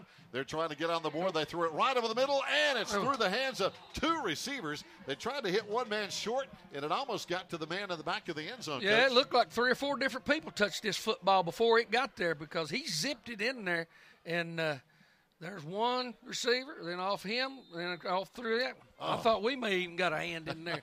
That ball went through there like a rocket. It did. A lot of people had a shot at it, but nobody came up with it. Yep. Now they have 2 timeouts left. We have 1 timeout left. There's still 47 seconds to play before halftime. They have it 3rd and goal from our 7. Got the tight end back in the formation over there now. We'll see what happens. They're going to run the football. Run to the left side. Their big running back is going to be down inside the 5-yard line. Again, that's big Marcus Stamey. But he is not in the end zone. They're going to be looking at 4th down, clock running. But again, they have 2 timeouts left. Yeah, I don't know. Surely he's not going to try to take him to the dressing room with him. But it looks like the clock's still running. Clock's running. They figure it's one more play. They don't want us to have the ball back, so they're going to let this thing get down there to nearly no time left. They got 20 seconds on the play clock, so they'll run it down there and make sure we don't get the ball back. Or he's probably going to wait to run it down there and call timeout for one play. Yep, one right. shot at the end zone. That's what he's doing. Yeah. Going to run it down 4 Makes seconds sense. now. Yeah, it makes sense because if they go right there and we they don't get it, then we get the ball back and at least have a shot to hit a big one down the field. So now we'll keep it right here, and then we'll, coming up, we'll have a 2-minute break right at the end here of the first half, which is coming up in just a minute. Then we'll come right back with all the homecoming activities. Bob Thomas, you'll be hearing him and watching him on the Maroon Devils Network, and all the people decked out in their homecoming attire, Coach, and it's always a big night. Oh, it is. It's a great event for the school. It's been a big week for them, and homecoming ball games are always they're a great spectacle. It is. They really are. And a lot of people come back, especially, when you get up to the collegiate level, as you know from last week at Mars Hill. There were a lot of people at Mars Hill last week. It is great to go see those guys again, the guys I played ball with. We all gang up and stay together for the weekend, and a lot of them coming in and out, and some of them bring their families, their wives, kids, end up showing up for a little while, and it's just it's a great event. We eat way too much and have too big a time. Hey, it's a lot of fun with old classmates. Here they go. 4 seconds to play. They're going to line up twins on the left side, one man to the right, one man in the backfield.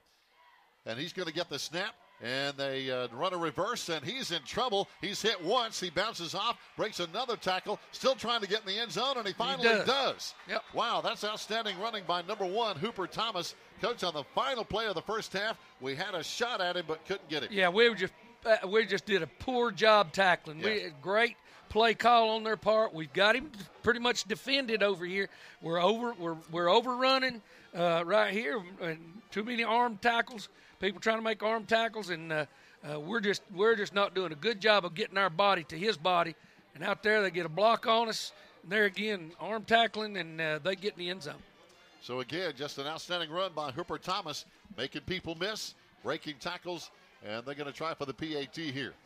Just before halftime, they kick it up, and we got a penalty flag. We're not done yet. The kick is good, but there's a flag down. Yeah, and if we hit the center or something that nature, generally that's the call, or holding somebody on the edge grabs a hold of one of your players. But if you touch that center while he's snapping the football, then it's a penalty on you. Personal foul. Personal foul against us. They'll probably decline it. Yep, going to access it on the kickoff, which will be in the second half. And let's see, that should send everybody to the locker room. Yep. And they're going to head to the locker room, fans. We're going to head for a 2-minute timeout. Then we'll come back and bring you Homecoming 2018. We'll be back here on the Maroon Devils Network.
And so welcome back. A quick stat recap as the homecoming court is getting ready to entertain before halftime.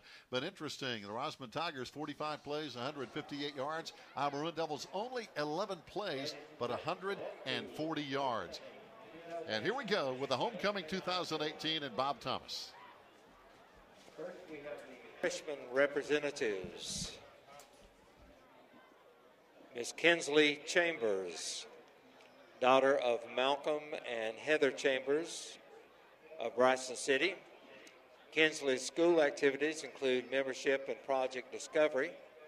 She plans to participate in JV varsity softball and track.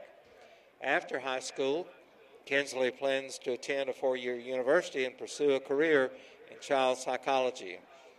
Her escort is her brother, senior Dawson Chambers.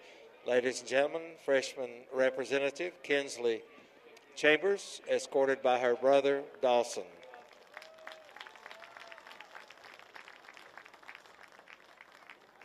Freshman representative Miss Selena Sabins, daughter of Jamie Sabins of Bryson City.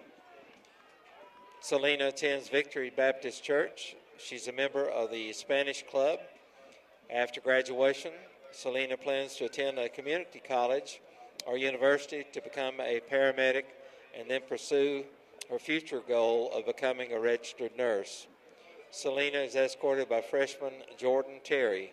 Jordan is the son of Maria Ann Tippins and Paul Ray Terry of Bryson City. Freshman representative Miss Selena Sabins, escorted by Jordan Terry.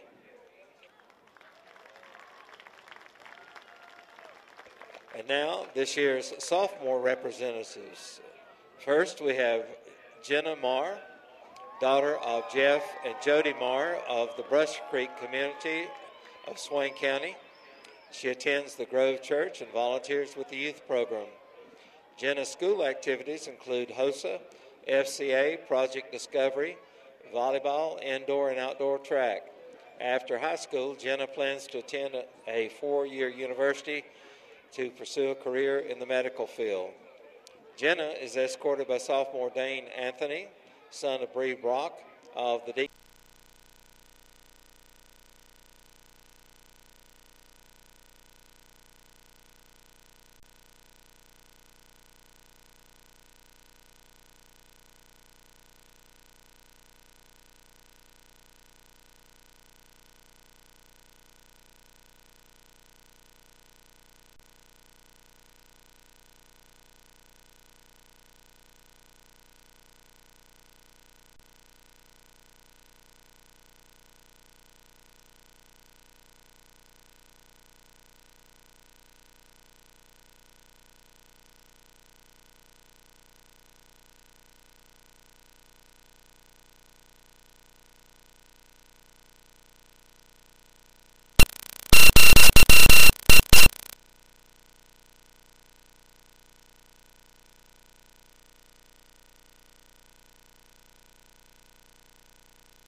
Savannah is escorted by junior T.J. Schuler, son of Jeremy and Allie Schuler of the Deep Creek community. Junior representative Kiara Shook, escorted by T.J. Schuler. And now the senior representatives. First is Savannah Clure, daughter of Harold and Sherry Clure of the Alarka community. Savannah volunteered during her summer break with the Swain County Summer Feeding Program, delivering meals to Cherokee Choices, Birdtown Gym, Painttown Gym, Cherokee Youth Center, and Kaleidoscope Daycare from East Elementary School. Her school activities include concert band, track, New Century Scholars, Interact Club, and Lighthouse. After high school, Savannah plans to make good use of her New Century Scholars opportunity and attend SCC and then Western Carolina University to pursue a bachelor's degree in psychology with a minor in photography. Savannah is escorted by senior Kyle Ponchot. Kyle is the son of Rachel and Brad Baines of the Alarka community. Senior representative, Miss Savannah Clure, escorted by Kyle Ponchot.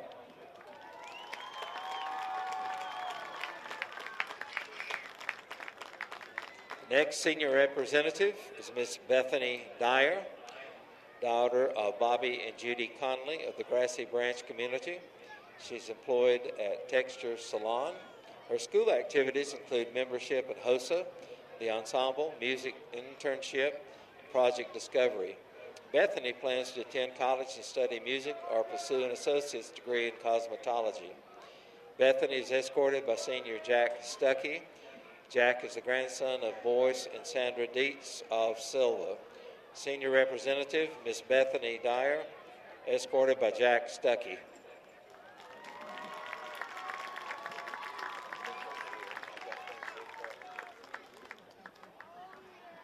Our next senior representative is Miss Isabella Linhart, daughter of April Geisler and Timothy Linhart of Whittier. Isabella's school activities include Interact, Project Endeavor, Project Discovery, Art Service Community, National Honor Society, Badminton Club, Girls Mountain Biking Club. After high school, Isabella would like to attend UNC Asheville. Isabella is escorted by senior Jackson Cooper, son of Casey and Jill Cooper of the Birdtown community. Senior representative, Miss Isabella Linhart, escorted by Jackson Cooper.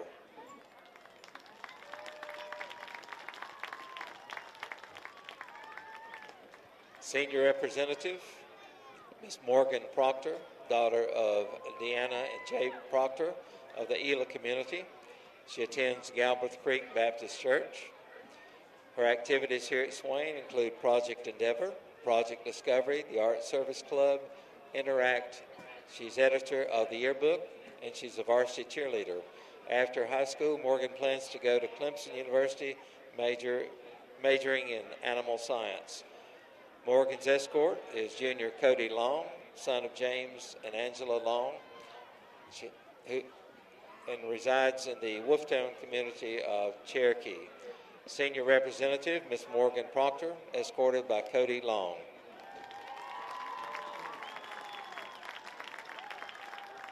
Senior representative, Miss Jessie Richards, daughter of Julie and the late Billy Richards of the Needmore community of Bryson City. She's a counselor at the YMCA Camp Watawi and a junior kayak instructor. Her school activities include Vice President of the National Honor Society, President of Interact Club. She's a member of Project Discovery, Project Endeavor, the Chess Club, the Badminton Club, the Girls Mountain Bike Club. She's on the varsity soccer team, as in the marching and concert band. After high school, Jessie plans to obtain a bachelor's degree in public policy. She's escorted by junior Elijah Bassett, son of Krim and Jeff Bassett of Robbinsville. Senior representative, Miss Jessie Richards, escorted by Elijah Bassett.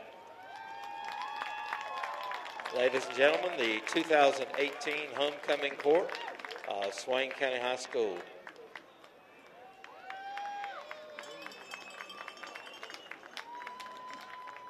And now that moment all the students have been waiting for, the announcement of this year's Maid of Honor and Homecoming Queen.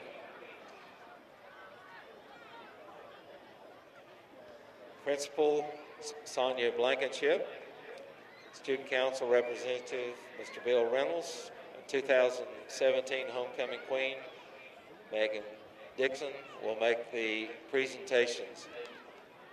First, we have this year's Maid of Honor. She is Miss Rebecca Duncan, escorted by Brendan Ulliner.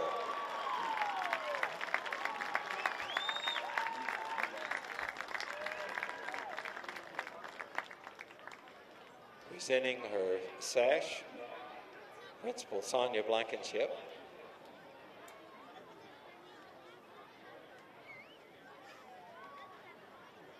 And her crown from last year's Queen, Megan Dixon. Ladies and gentlemen, this year's Maid of Honor, Rebecca Duncan, escorted by Brendan Ulliner.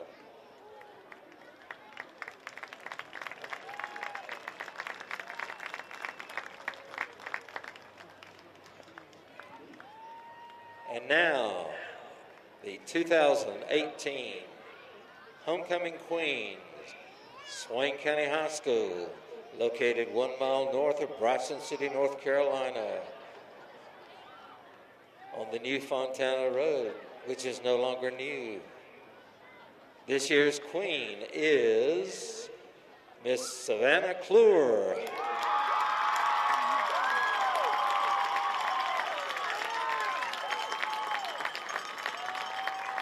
Savannah is escorted by senior Kyle Ponchop, receiving her sash from Principal Blankenship.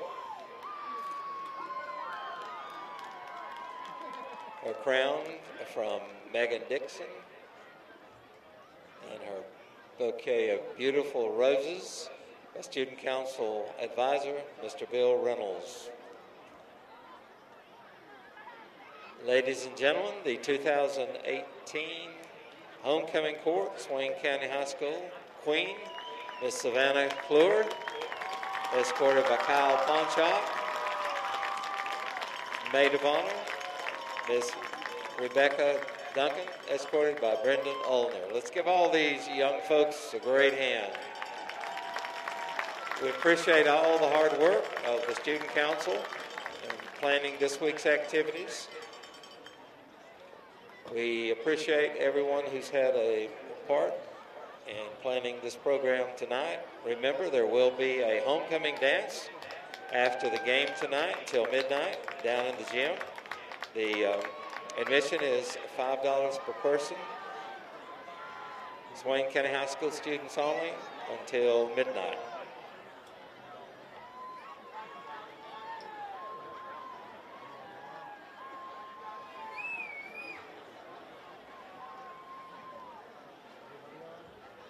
Now you need to round up your 50-50 ticket for tonight's drawing. Tonight's 50-50 is sponsored by the Lady Devils volleyball team.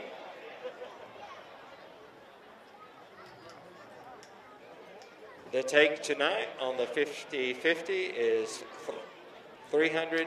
Fans, welcome back on a Friday night at halftime as we congratulate and celebrate the homecoming queen for 2018, our senior representative, Savannah Kluwer. Congratulations to her. And that's always, I'm sure, a big moment in a young teenager's life.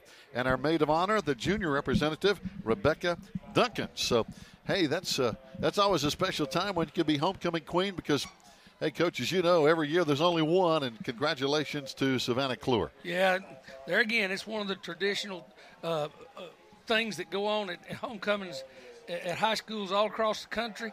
You don't know when something like that, people are going to lose interest in it, but in a community like ours, they're not going to lose interest in it. It's going to be here. It's a big deal. And again, maid of honor, congratulations to junior Rebecca Duncan. But looking at some of the halftime stats, Coach, I was a little bit surprised, actually. I mean, Rosman ran 45 plays, 158 yards. We only ran 11 plays, 140 yards. That's very efficient offense when you can put 21 points on the board in just 11 plays. Yeah, them driving the football there in the early parts or in the middle of the first quarter, that's where they were eating up the clock and building all this momentum with the plays. And then when on a couple of on one of our turnovers, the interception, there again, they just keep mounting those plays up. And another thing is, running the type of offense they do, signaling in those plays from the sidelines, they do get in more plays. And a lot of coaches, they go to that type of offense. They don't huddle. Their kids know, by numbers and by colors and by the way they name things, the blocking schemes. The offensive linemen don't have to hear anything else but that. And so that's what they do. And so you get a lot more plays in that way. Oh, no question. We ran the football, of course, for the most part in the first half. 10 rushes out of 11 plays for 140 yards. We passed one time, and it was actually intercepted. Now, in the first half, Rosman threw it a lot. They were 16 of 25. Pretty good job, 114 yards. Their running game not as effective. 20 carries, 44 yards. But we knew that coming in. They like to throw it around. They spread it out. But we like to run that football. Well, and there again, they throw it so much that on a play like they ran here on the last play of the first half, and they end up scoring on the thing, which it didn't even go where it was supposed to go. It's more of a busted play than anything else. But the young man just takes the ball, goes all the way back across the field.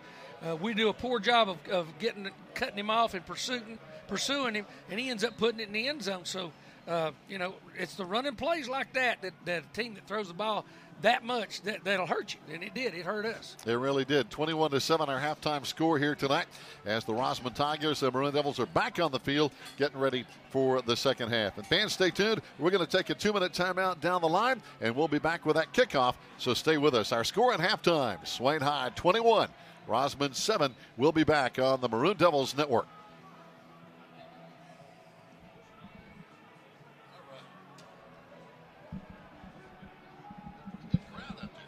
Yeah, this is a big crowd.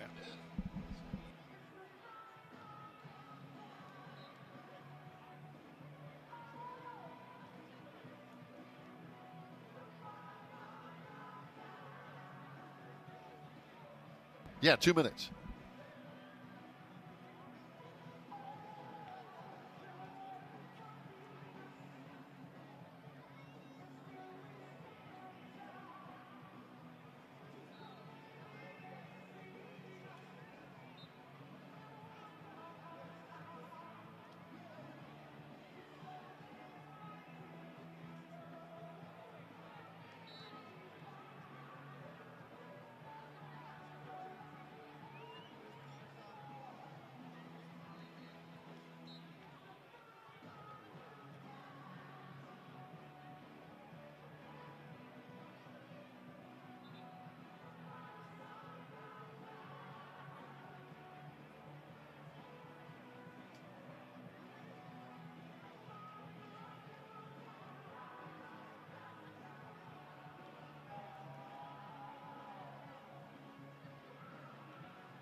Fans, welcome back as we're getting ready for the second half. Some updated scores around the Smoky Mountain Conference. We actually got a couple of surprising scores to me.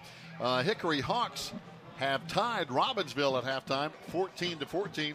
That's kind of a surprise, Coach. That's not the regular Hickory High School public school that's a power. This is a private school. It's actually a homeschool group that gets together, and the families buy the uniforms, pay for everything, and they don't have any buses. They travel by vans and cars that people own, and they just come and play at your place. And a lot of times that you pay them a little bit of money, but they get together and practice, find places to practice, and that's kind of surprising. They got Robbinsville tied at halftime, 14-14. Another surprise, Cherokee leads Andrews 7-0.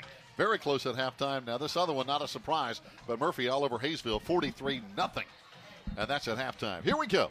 Second half, ready to go. We're going to kick it off to Rosman. Hunter Call kicks this one toward the right hash mark, taking at the 26. Here come the Tigers. And, boy, this kid's got some speed all the way back into Maroon Devil territory. That's an outstanding return, Coach, but he hit that second gear and really took off. Yeah, we kicked to him now, I think, 3 times, and he got that ball and got it upfield in a hurry that time. Yeah, he didn't last time he tried to cut all the way across the field, picked up a lot of yards doing it, but in this instance, he just got the ball, and Wedge blocked it right in front of him there. And he just went right up in the seam and just almost popped it. Outstanding job. That's Tanner Whitmire, a name familiar to Rosman folks for many, many years. Back to throw. Stewart sets up the screen on the wide receiver side over there on the left. They break a tackle. Got plenty of room down the left side. And they finally run out of room over there. Cutting him off over there is Colby Taylor. But an outstanding job as they had that screen set up with room. Yeah, those screens, throwing the ball underneath like that and giving it. And our folks doing not a real good job of angles. We're playing very poor angles against them and running behind them, overrunning them. Just not doing a very good job of getting there and finding that right angle on these screens. So now Rosman, after that great kickoff return, already inside our red zone at the 17-yard line, 1st and 10, just that quick.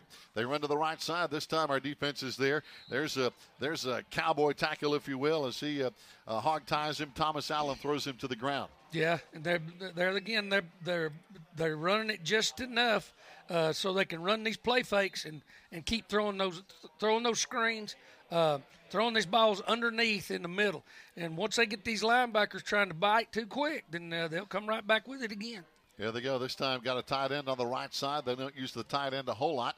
1st down and 10. This time they run to the right side over there, kind of behind that tight end, but good penetration in there. Again, there's Jacob Langston. There's Thomas Allen. Also in there, 52, Charlie Lambert. Yeah. And there again, we do a good job of not getting knocked off.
He has, and he just jumped. Yeah, they did it on that play before the touchdown earlier, but now they caught him. Trying to get a step, and I guess that's okay, too, unless you get caught. Oh, yeah. But it puts them back in a bigger hole, and it's helping us out with field position. Now, right here, this is one of these times where you do not want to see a big play. So they're going to back up just a little bit. I don't foresee a blitz coming from anybody right here, because when you do that, then you stand a chance of one of their receivers just getting into an area and beating you. 10 penalties, 73 yards now in Rosman. They throw it down the left side, too tall, and right through the hands, basically, of Jacob Waldrop. But so far tonight, Coach, our Maroon Devils penalties haven't been a big issue. 2 penalties, 29 yards. But again, Rosman, 10 penalties, 73 yards. That's an issue. That's called shooting yourself in the foot. Yes. Yeah, they would. I would say they'd be more into this ball game if they hadn't been doing that to themselves. Oh, absolutely. No question now on 4th down. And again, with a couple of penalties on this series, they are now punting from inside their own 5-yard line as Bryce Sane drops back. We should get the football back in really good field position. They're a man short, and they still have time, though. 10 seconds on the play clock. He runs on and gets set up. And I'm sure his coach will talk to him about that later. Big rush, very high, but very short punt. Hits at the 31. Takes a small roll, and we're going to have it inside our 35, Coach. Outstanding field position. Yeah, this is a great time right here to get them to back off of us. If they're going to keep running those blitzes and stunts and loops in there and playing with 7 and 8 people up on the line of scrimmage, I'm like most any other coach. I'm going to have to throw the football to show you got to get out of this. We're not going to tolerate you putting that many people up on the line of scrimmage. Now we split Robert Green out to the right side. Number 7 over here on the left side is going to be Jacob Waldrop. He goes in motion right in front of those split backs, set up behind Damian Lossy. Oh, Damian turns one way. The guy's not there. Looks like almost a busted play as he went back to the right, and they snuffed it out. Yeah, and there again, they're packing that box up there. There's no center fielder, no free safety, playing all man coverage now. You can tell they're in man is when we go in motion. You see this young man chasing him. That's man coverage all the way across. There they are with that 6-man front again. Damian turns left, but just a little bit of a timing issue looked like. Yeah, it looked like they may have been just kind of confused about which play had been called. 2nd down now. This time Waldrop goes in motion. Damian runs to the right side, but he hands off. Good handoff right at the last second. He got it right there in the belly of Ian Brooks. They're actually kind of hurting themselves, I think Rosman is right here, because they don't have that second-level player that can get over there and help them make this play. All we got to do is beat that defensive end right there that ends up hitting Damian in the legs. You just beat him, and the secondary's got to make the tackle. And if sooner or later you keep playing that many people up there on the line of scrimmage, and there's just not enough players left back there if you pop a big one. Good open field tackle that time by Brennan Chapman for the Rosman Tigers. We run to the right side again. Big hole for Bryce, cuts it back, and this time another good tackle back there, because if not for that tackle, Coach, he might have busted that one. Because he had some room when he cut back against the grain, like that play he scored on earlier. Well, you see us get the level 2 linebacker blocked, and that's it. Now it just boils down to how well can their secondary tackle you, because we had them all blocked at the line of scrimmage, and they got that linebacker blocked. Joshua Voris on, again, a solo tackle for the Tigers now. 1st down and 10. Well, they got a bunch of guys up in the box this time. Yeah. Oh, and we're in trouble. Ball is loose. Rosman has it. They pick it up and run it back to the 30-yard line. But, again, we had trouble from the get-go because they had people in our backfield. They hit us on the hookup. And that's, if you're going to play against a Veer team, that's a dream moment. And you'll see it right here coming from the inside. They ran a scrape. A scrape means they're bringing all the outside people towards the inside gaps and expecting their linebacker to cover over the tops. And they stuck their helmet right on the ball at the hookup, and that's when the ball comes out. Yeah, Marcus Stamey, number 12, kind of blew that play up. Yeah. And the ball was loose. And now they have it 1st down and 10. 3:22 to play, 3rd quarter. Again, fast-moving ball game here tonight. Referees blow the whistle, and we're ready to go. Split backs tonight. We haven't seen that tonight, right beside the quarterback, and he turns and hands off. But nobody is fooled as we string this play out actually for a loss. But, Coach, I think that's the first time they've had two running backs back there with a quarterback. Yeah, and what they're trying to do here is fool us again. But you see the tackle pull right there, and you'll once they start pulling those the guard and the tackle on the same side, there's no cutback. He's got to take it that way because we're trailing those blocks. Well, I'll tell you, Charlie Lambert, Jacob Langston, and Ian Brooks were not fooled one bit. Nope. And just being able to play at the line of scrimmage. You ain't got to make the tackle in the backfield. You just got to beat them at the line of scrimmage and be position players. You're not going to make every tackle, but your body position will help you, another teammate, make the tackle. Quarterback throws down the middle. He's got his man at the 50-yard line. Big pitch and catch out there for a big first down. Got it right in front of our secondary people. There's Samuel Chappell, their 6-foot junior. Yeah, he came from the outside all the way through into the middle of the field, and you can see him on the outside out there making that. He makes an upfield move, and then he breaks right into the middle of the field, and he runs off and leaves us into the middle of the field. There again, that's us over-pursuing the way the football was going. Bryce Singh coming up on the tackle over there, but a well-thrown ball, and now they have a first down just inside the 50, right on that big Maroon Devil logo. Got a man in motion. They run over there, and leading the way, the receiver blocking, Jacob Langston coming up following to help out on the tackle. And again, that's alley play, we call it. Just being able to hold your ground out there and defeat blocks, and you'll see them here trying to zone block this thing. You can see Langston staying on the line of scrimmage. Here he defeats the block, and he's right there. He is at the line of scrimmage. Well, I tell you, Coach, we saw it on that play, but how many times is it so important for a wide receiver to make a block? Oh, yeah. If they're not blockers, they can't play in most offenses. They've got to be able to make blocks. They really have. And now they fake the handoff, rolling to the right side. It's going to be Stewart. Fires. Got his man. Oh, big hit over there. And again, that's the right wide receiver taking a lick. Jesse Waldrop put a lick on 6'3" Hooper Thomas. And he's slow getting up, and he's going to remember that when he comes back that way. Good pressure out of the Wolf front there, coming up on the edge, and put the quarterback in a hurry-up mode because you can see right here once he does this little swim move, and he's headed straight towards those numbers of that quarterback, and he has to kind of air the ball up, and it about got to it might have been picked off if he'd have thrown it anywhere else. Well, Bryce Singh coming over here to slap it away. Good play by the secondary. Third down now for the Tigers. They need 9, 1:30 to play in the third quarter. Maroon Devils up 27-7. 4 wide receivers. Stewart back to throw again. Has time. Lofts it up down there too far, and just too far for anybody to really come under it. Good coverage back there by Colby Taylor, and also back there looks like Daniel Ammons really doing a good job on that receiver. Yeah, that kind of had him bracketed. And what Daniel's doing right there is he's not worried about being ahead of that receiver. He knows he's got safety help coming from the hash. For them to complete that pass, it's got to be a perfectly thrown ball, and all he's wanting to do is make that quarterback throw the ball further than he really wants to. And that's exactly what happened, Coach. It just nobody could get that one. Now they're looking at fourth down. They're going to go for it on fourth down from our 49-yard line. No, they're going to quick punt it. Okay. And nobody back there, and this one is going to roll all the way down. Boy, they pull it off beautifully. All the way down to the 2-yard line. They pin us in deep with 1:16 to play. But not seen that in a long time. A quick kick, that's a pretty good call by that coach right there. It was. That's different. You don't see that much anymore. It's a good philosophy.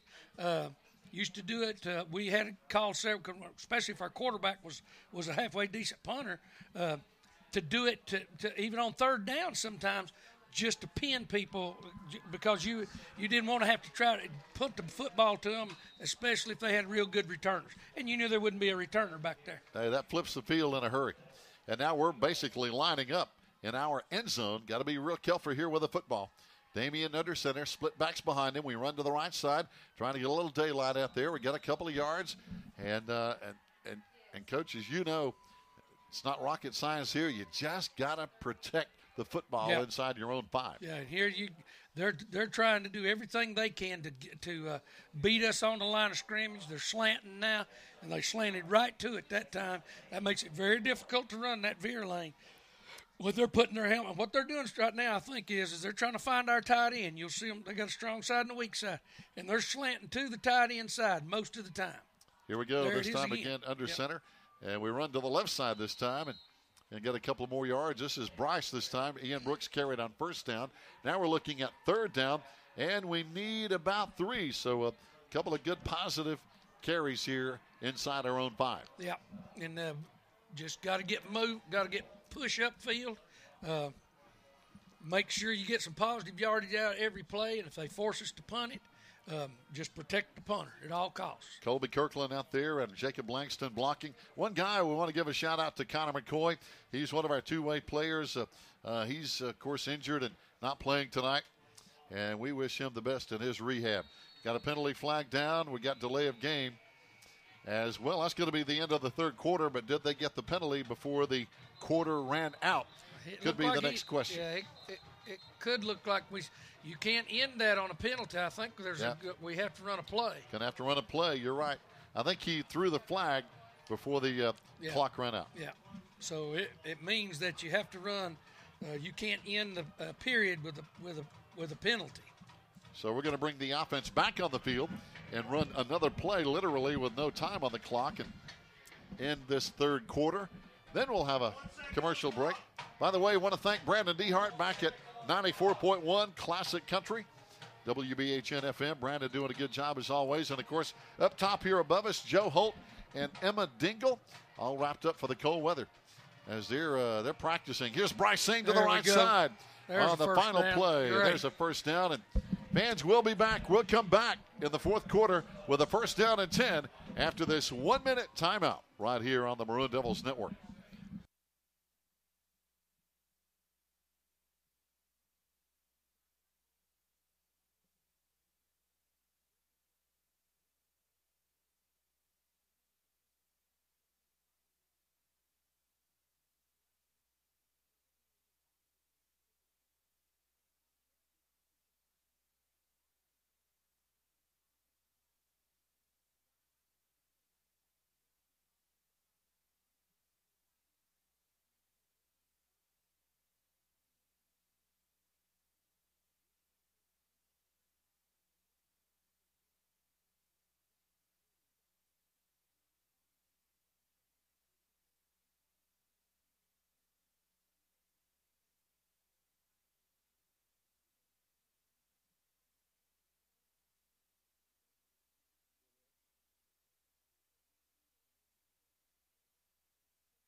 Fans, next week we're going to be on the road. We go over to take on those ornery, and we'll just go ahead and say it, ugly Bulldogs over at Murphy High School.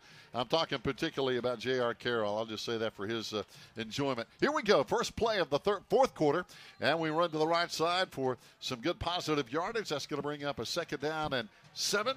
But, Coach, right now we have the edge on the scoreboard, 27-7.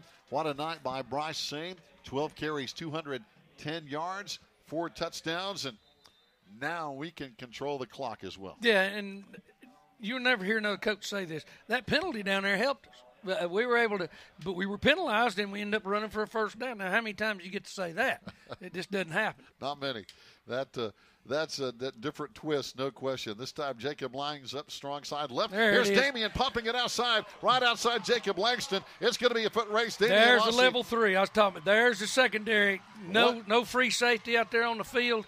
And they finally caught him at the 9-yard line, and a penalty flag down. And this is the first time I think Damian's kept the ball all night long. He's put them to sleep, handing that football off, put them to sleep. And they've been just zeroing in on Bryce. Now, there's the veer block down. They come, they take Bryce on, and the upfield they run towards the pitch man. He runs right by him. And with no free safety, this is what happens. A lot of green grass out in front of him. Yeah. So we'll see what the penalty is about, but Damian's been very quiet back there. Before that, he had 2 carries for a -2 yards. But, boy, he made up for it and then some on that carry. Almost took it to the house. Yep, he was he just lulled him to sleep with it, basically, is what he did.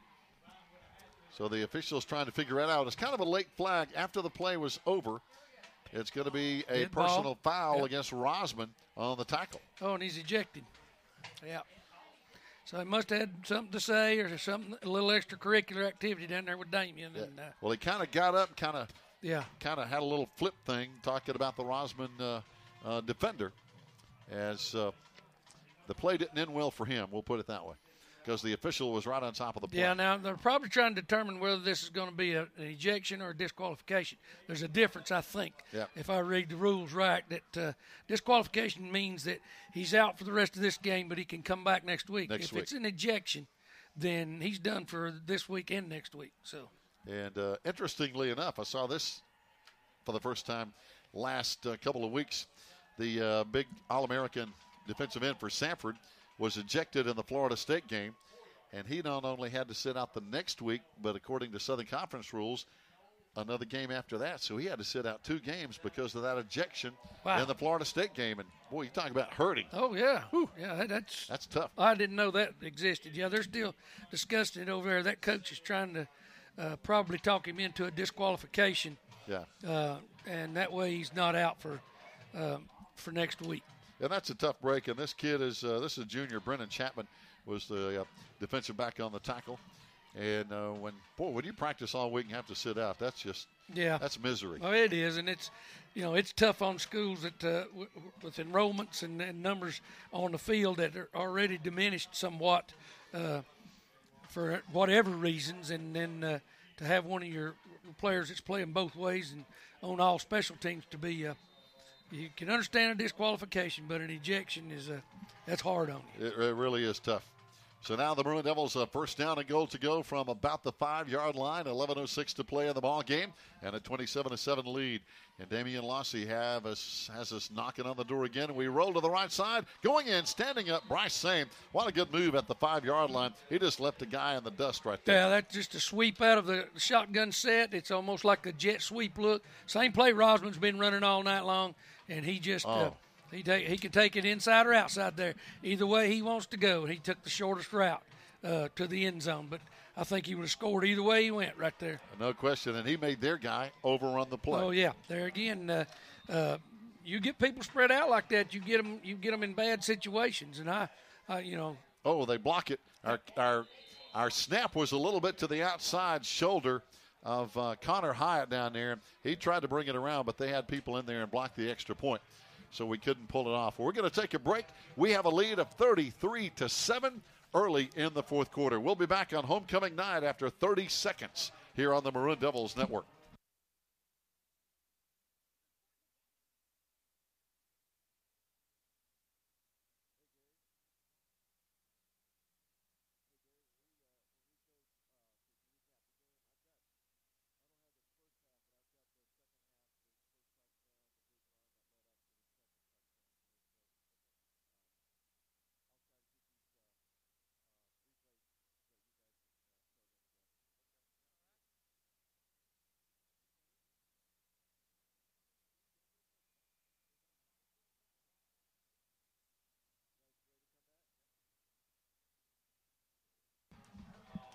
Welcome back on a Friday night. Hunter Call will kick it off. He's been a busy guy tonight as our Maroon Devils have 33 points on the board to 7 for Rosman. And, Coach, good, comfortable lead right now. Yeah, it feels good to kind of have this. We'll probably get to see some different players take the field now since it's in the fourth quarter. And some other players have an opportunity to do some things. Out to the 11-yard line. Here come the Tigers back, and this kid can fly, but we trip him up at the 25-yard line. Talking about Tanner Whitmire, who broke one to midfield last time, and he's a good return man, but now Rosman will take over 1st and 10. Yeah, he's done a great job for him back there tonight.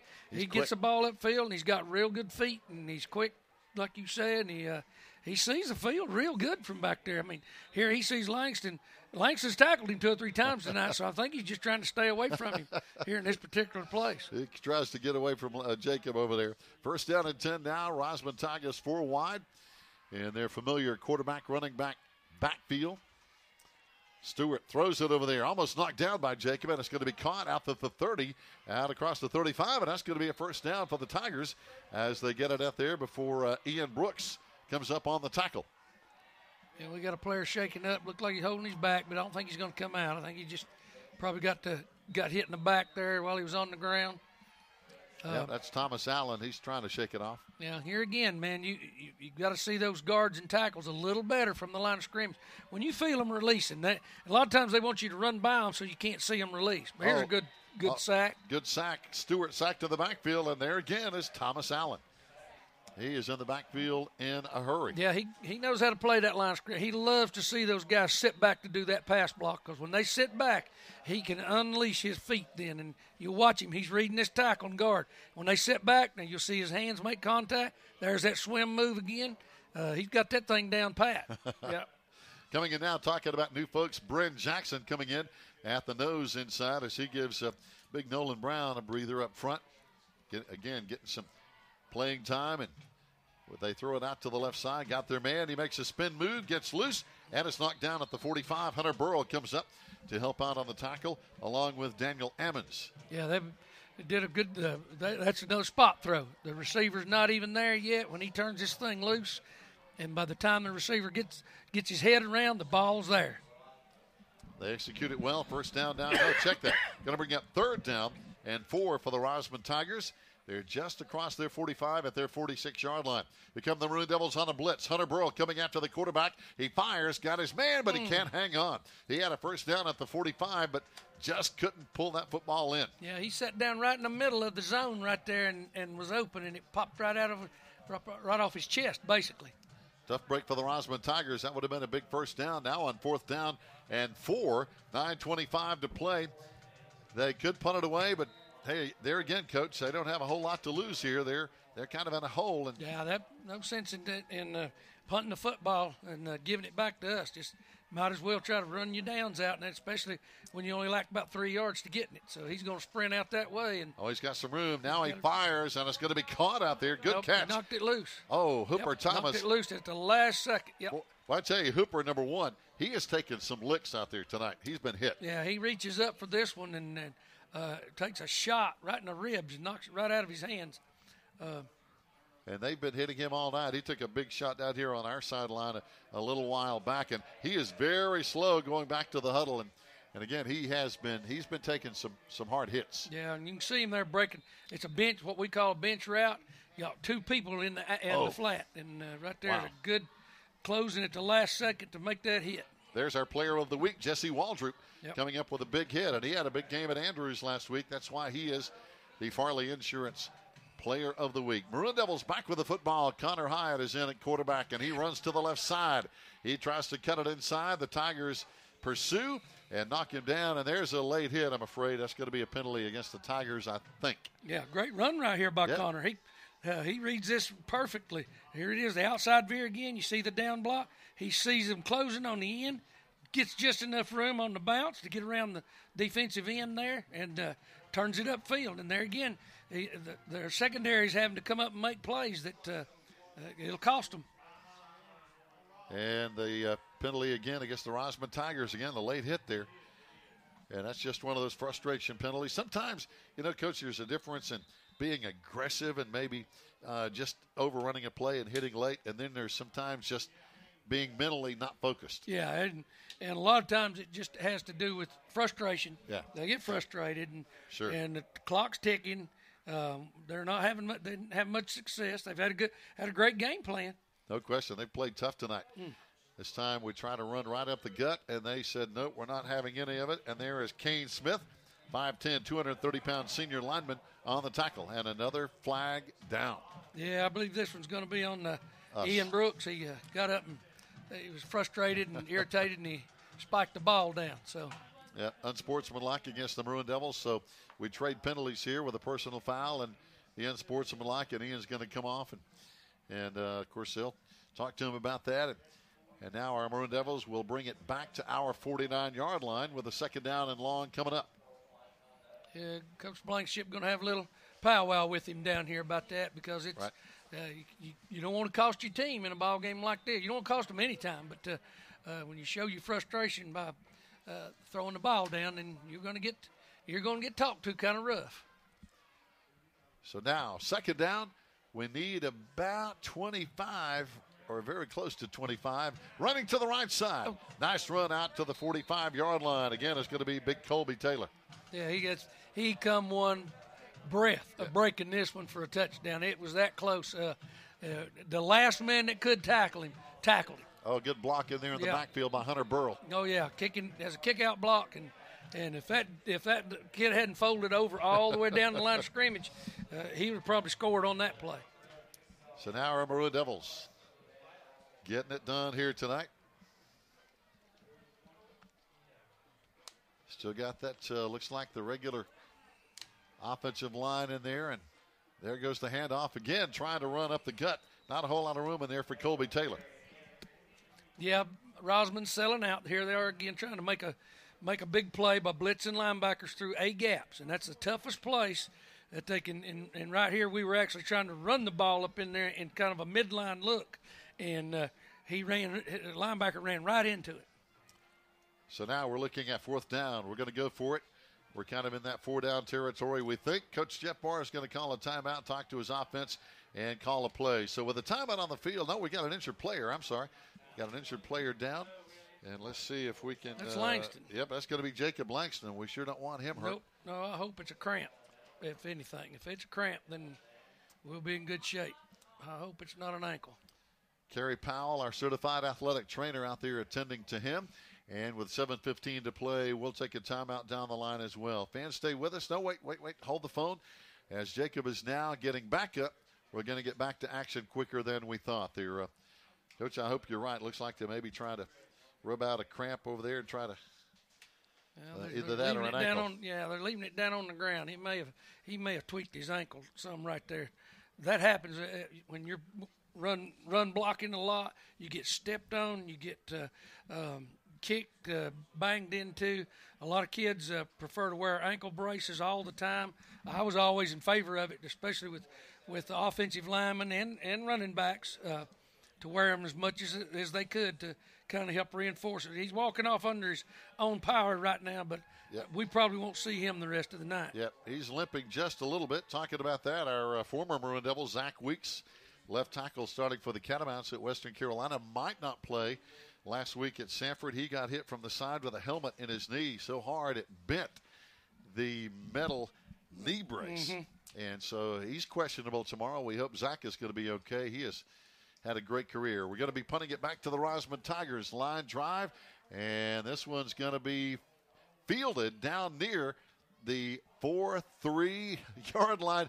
Good punt coverage by the Maroon Devils and a good punt, and now another flag. Somebody hit somebody late out there, and I think it was a Rosman player that come in from behind and tried to decapitate one of our players, and the official way back up here up the field saw it, and he didn't like what he saw because it was one of those things that this could hurt somebody.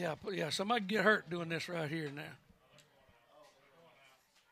So good punt coverage. It starts out here to the left side of the screen, and it's on us. Oh, we hit a guy in the back. Yep.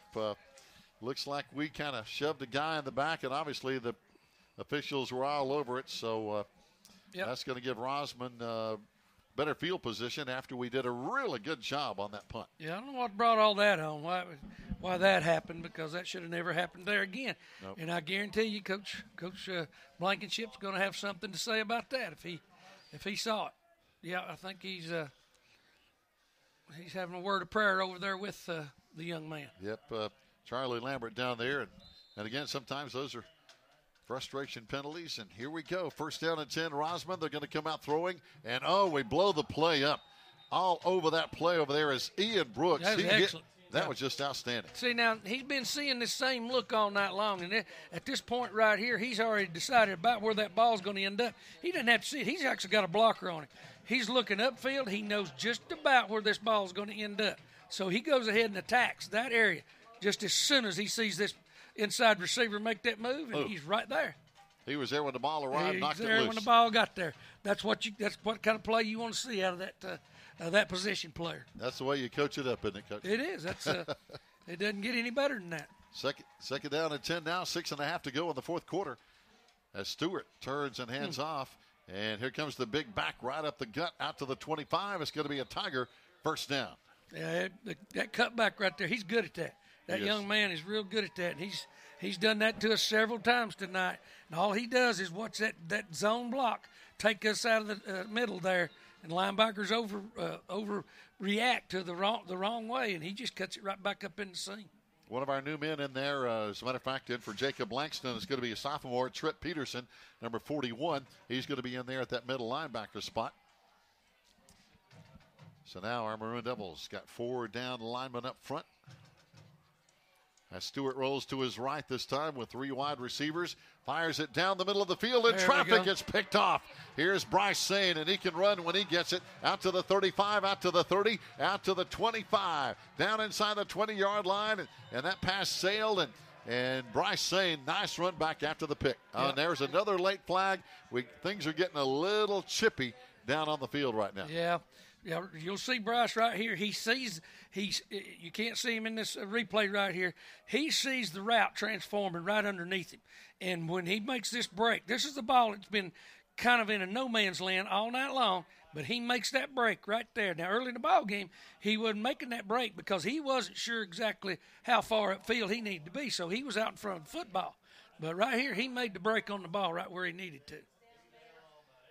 And it looks like that could be Chase Hughes, one of our offensive linemen, who is down there blocking on that play and trying to keep things alive. He's got his foot up here on the replay. It's his ankle or something. I think he twisted his ankle up trying to turn after he had been blocking somebody. So, again, our certified athletic trainer, Carrie Powell, out there, and she's going to work on him with 5:50 to play, and he's already up pretty quickly. And that's always a good sign when they get up quickly. He's going to be limping a little, but he can put weight on it, so I think he's going to be all right. Yeah, that's one of those things that's just going to be sore as all get out, but these guys have got to get those things rehabbed this week and get home, get them iced tonight.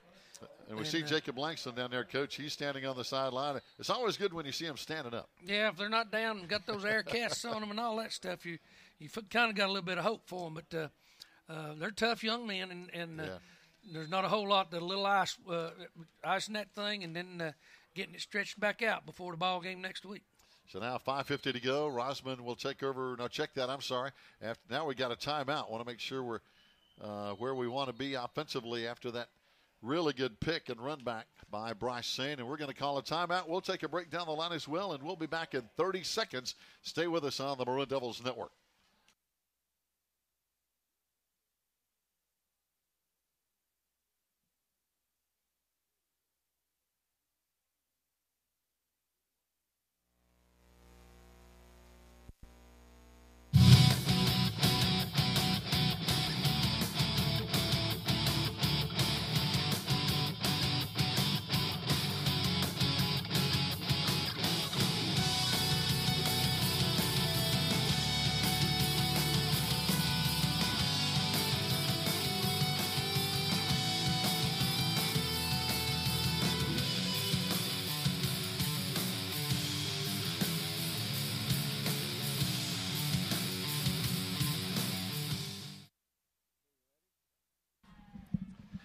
Fans, here we go, back live, and the Maroon Devils right into the end zone as we had it first down and goal to go, and there's a big man carrying the football, Kobe Taylor, our 195-pound junior.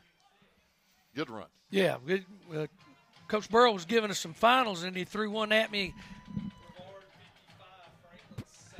Brevard 55, Franklin 7. That's a shock. That's kind of a shock to me. A shock. Wow. I don't know very much about Brevard, but evidently neither did Franklin. Well, I'll tell you what, no doubt about it. You got that right, Coach. That Mountain 6 conference is a brutal conference. Well, it is. You don't know who's going to win that thing, man. Franklin, Smoky Mountain, Brevard, Pisgah. Yeah. Man, there's a tough bunch in there. East Henderson's kind of struggling, but the rest of them have a shot. Well, we didn't get a shot on that one. Our point after touchdown, not good, with 5:45 to play as we lead 39-7. But, boy, Brevard 55, Franklin 7. That is a shocker. It really is. People were kindly picking that thing up and even pretty much all week long from the folks I'd been talking to, saying, Franklin may have the upper hand doing this, doing that, or whatever, but it didn't sound like they had much of a hand at all. Oh, another team, I forgot it, in that Mountain 6 that makes it so tough, Hendersonville. Yeah. They're tough. Yeah. And people, it's ending up being one of the toughest conferences along with ours in Western North Carolina. It is. I mean, literally, in my opinion, of the 6 teams, the only team that's out of the running right now is East Henderson. But you got Brevard, Pisgah, Franklin, Smoky Mountain, and Hendersonville. Any of those 5 could win it. Yeah, and I think over the years since that conference has been formed, it's been one of these things that if you're going to be competitive in it, you better up your game. People get tired of getting the heck beat out of them from week in, week out, so they put a little bit more into their programs, coaches-wise, and get out and get players to be out there and develop them a little more. Here's Hunter Call with the kickoff. They're going to come up here 16 again. Oh, he drops it. Now he picks it up at the 17-yard line. Runs right. There's Jacob Langston back in the game, and he got him. Jacob's been in his back tonight. I don't think they're even blocking Jacob. I mean, if I was, I don't know. I would have somebody trying to at least block Jacob, but he's doing a heck of a job getting up and down the football field now. Oh, I tell you. And he came in after being injured and made the play. Yeah, he's back out there. I bet Coach Blankenship didn't even know he was back out there on the field. You're probably right. He's probably going to say something to some of the other coaches about he doesn't need to be back out there on the field. And there he is. That young man has seen a lot of him tonight. That's a solo open field tackle. Yeah. Here we go with a 4-man front now on defense. Back to throw is Stewart again. Airs it out to the right side. There's his back out of the backfield. Out to the 20, 25, first down. Down the sideline. I don't think we knock him out of bounds. Finally get him out of bounds over there. But that guy is one you got to hit. Marcus Stamey's a tough kid. Yeah, we did a lot. These are a lot of young people out there now. And we're doing a lot of reaching, and they'll have to learn how to make these kind of plays because you just don't reach out and touch this guy and him stop. You got to go put pads on him. Yeah, he's a strong kid. First down and 10 now. Rosman, 5:29 to play of the ball game. Stewart steps up, fires. This time he's got number 1 over here on the left sideline. Got some room. Cuts back inside. Good open field tackle over there by Hunter Burrell. Yeah, Hunter's still in the ball game, and he ends up making a big play right there. He's one of those young men. He probably actually begged those coaches to let him stay in there and keep playing, and that's what he's wanting to do. Got a lot of new faces in there. As we mentioned, Brent Jackson, one of those linemen. Yeah. Also in there, Michael Winchester. And I'd say what they're doing with Hunter right there is that you need somebody on the field out there right now with all those young people to make sure they get lined up right. So he's out there making calls right now, trying to tell those guys where they need to be and what they need to be doing. And you got to have somebody out there with those young guys telling them that. Oh, they make a good move. They cut it back inside. Rosman's receiver over there, 18, Samuel Chappell, made a good move inside. But over there we have some guys converging. Robert Green, Trip Peterson, also coming up Michael Winchester. Yep, a lot of people trying to get their feet back up right. Makes a cut back in the middle of the field. And like I said, these young guys, they're going to have to learn how to body position right here in this situation. Just gather your feet. He's not going anywhere. Just gather your feet up under you. And you ain't got to kill him. You just got to get him. First down now, Rosman inside the Maroon Devil 40, down to the 38-yard line. 4 wide receivers. They're going to throw it just about every play. Oh, got a man open, but they underthrew. I don't know if somebody tipped the ball at the line of scrimmage, but that pass never made it out there. Yeah, it looked like he got hit or his hand got hit or something just as the ball, he got ready to release the football. So a good job putting pressure on him up front there. And, something knocked him out of his throwing rhythm right there. Got out of rhythm. So now that'll stop the clock. 4:46 to play in the football game. Maroon Devils with a 39-7 lead. A lot of our fans, of course, trying to get out here and beat the traffic. Get ready to go to Murphy next Friday. Oh, they threw it over to the sideline, way too tall. But coming in there, hard rush up front. Brent Jackson getting good penetration. That's 2 times now he's done that. He's eating them up there, and they're trying to block him one-on-one, and they're having a hard time with him. That guard is having a real hard time with him. Now, he's built like a tree truck out there, Coach. Yeah. He's 5'6", but he's 220 pounds. Yeah, I should say the tackle. It wasn't the guard. It was the tackle out here. He's having a fit with him trying to get him blocked, and he's putting a lot of pressure on him getting upfield. Yeah, Bryn, one of those sophomores. For our Maroon Devils, we have 8 seniors, 16 juniors, 8 sophomores, and a freshman on this team. 3rd down now. Tigers need 10. At They hour moved 38. again. Yep, they moved again. that guy, he's a little quick on his takeoff. Yeah, both of them. One on this side and the inside receiver over there. That number 1, he's been pretty much consistent with jumping off sides. He is. Here you can see both of them right there. Both of them are underway right there. Yeah. They've already taken a step. And, one thing about these Tigers, Coach, with 4:28 to play, they're down 39-7, and they're still going 100%. Oh, yeah, they're going wide open. They're still they're working on themselves, too. They're a football team, and they want to play till the last second ticks off. Oh, there's another hit in the defensive secondary. And, again, there's number 1. That poor guy has been knocked around a bunch here tonight, and he gets up, wanted a flag, didn't get one, but he has been taking a beating. Yeah, he's 6'3". It's not like he's a small target. He's a big target out there. And there you see these young players. They're making a play on the ball, and he gets leveled in there again. And coming up on the hit on at that time was Brandon Salinas, one of our juniors, number 81, I believe. And number 1, Hooper Thomas, a 6'3" junior. He has been taking a pounding out there in that secondary tonight. Because if he doesn't catch the ball, he's been getting hit. Yeah. They line up twins on the left side. Stewart looks to the left side. This time down the middle, too tall and intercepted. Yep. That's a big play for that young man. That's Brandon Salinas, number 81. He's the one that had the big hit, and now he comes up and times that perfectly. The ball was thrown behind the receiver just a little bit, but his eyes never left the ball. He saw the football the whole way, and he's reading the quarterback, which he's supposed to be doing. And then he breaks on the football right there. And that's perfect. It don't get any better than that either. That's a great safety play right there. It really is. Quarterback overshot the wide receiver. Now we have the football with 4 minutes left to play, and we're going to see, I think, a whole new offense. Now, I don't see one familiar jersey from who started tonight. Connor Hyatt's going to bring him out. Lucas Brown coming out to join him. He'll wind up over here with Robert Green. Also in there, 81, the guy who just got the pick, Brandon Salinas, a junior. We'll try to get all these names as we can. I know mamas and daddies. And, we got delay of game, I'm afraid, as we got the flag back. I think we may have got a timeout right before the flag was thrown. Coach Blankenship was trying to get his people out there. It's always difficult because you want to make sure the kids get a chance to get out there and have some, get some playing time. But it's hard sometimes to even find out, where for them to know where they're going to be going, who's going to be going in. You tell them over there, but all of a sudden another coach looks and says, hey, so-and-so hadn't been in this ball game, and he practices just like everybody else. So you're trying to get them in and out of there, and it causes some confusion. So now they're going to line up and get ready to go. We did call the timeout before the flag, and we won't be calling anymore. That's our last timeout. So with 3:54 to play, that's not a big issue right now with a 39-7 lead. As we'll line them up in the shotgun and hand off to the right side, but Rosman is in our backfield, and they're going to throw down. That looks like Andrew Chavez, number 30. He's one of our sophomores, 5'5", 160-pounder. So again, we're going to see some players coming in and out on offense. Yeah, it's kind of hard we've got to get our people on the line of scrimmage.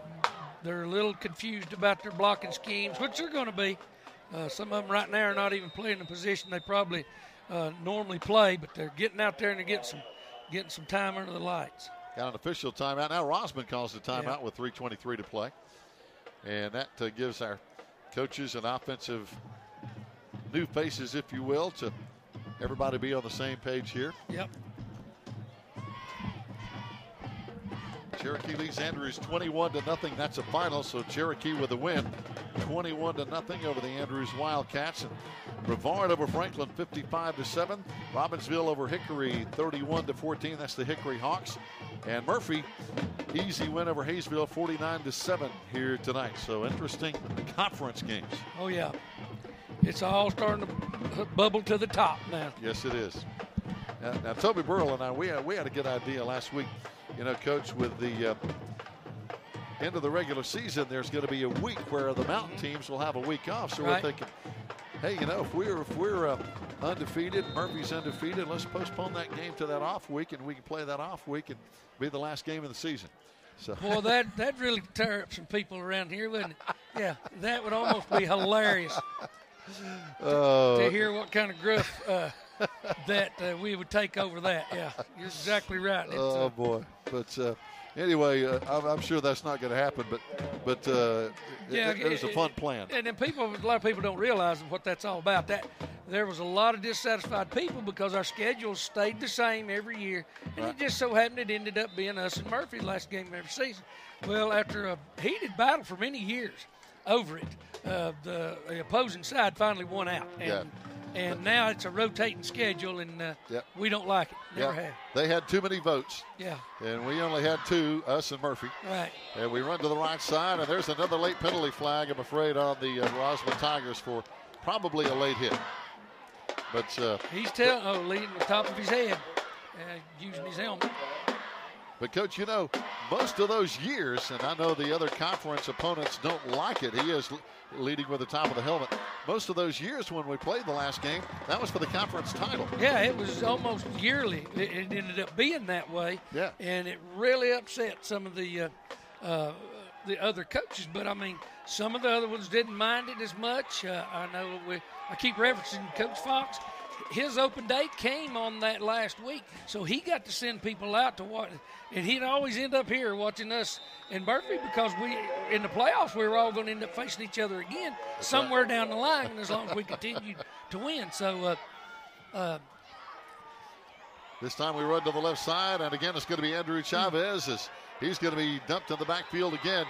Those Rosman Tigers, they're coming after us. Yeah, they are. And they did a good job of getting the ball out there, but we weren't able to get the edge blocked, and the cornerback came off a block and just made a heck of a play out there. Some of our other linemen, we got Elias Watkins, number 59, in there. One of our new linemen in there. Also, Trip Peterson, we mentioned him earlier, as Connor Hyatt comes back into the huddle with the play call. But a lot of guys getting playing time up there. As we mentioned, Michael Winchester's been playing some on defense. He's now on the offensive front. And those linemen have a big job. 2nd down and 15 now.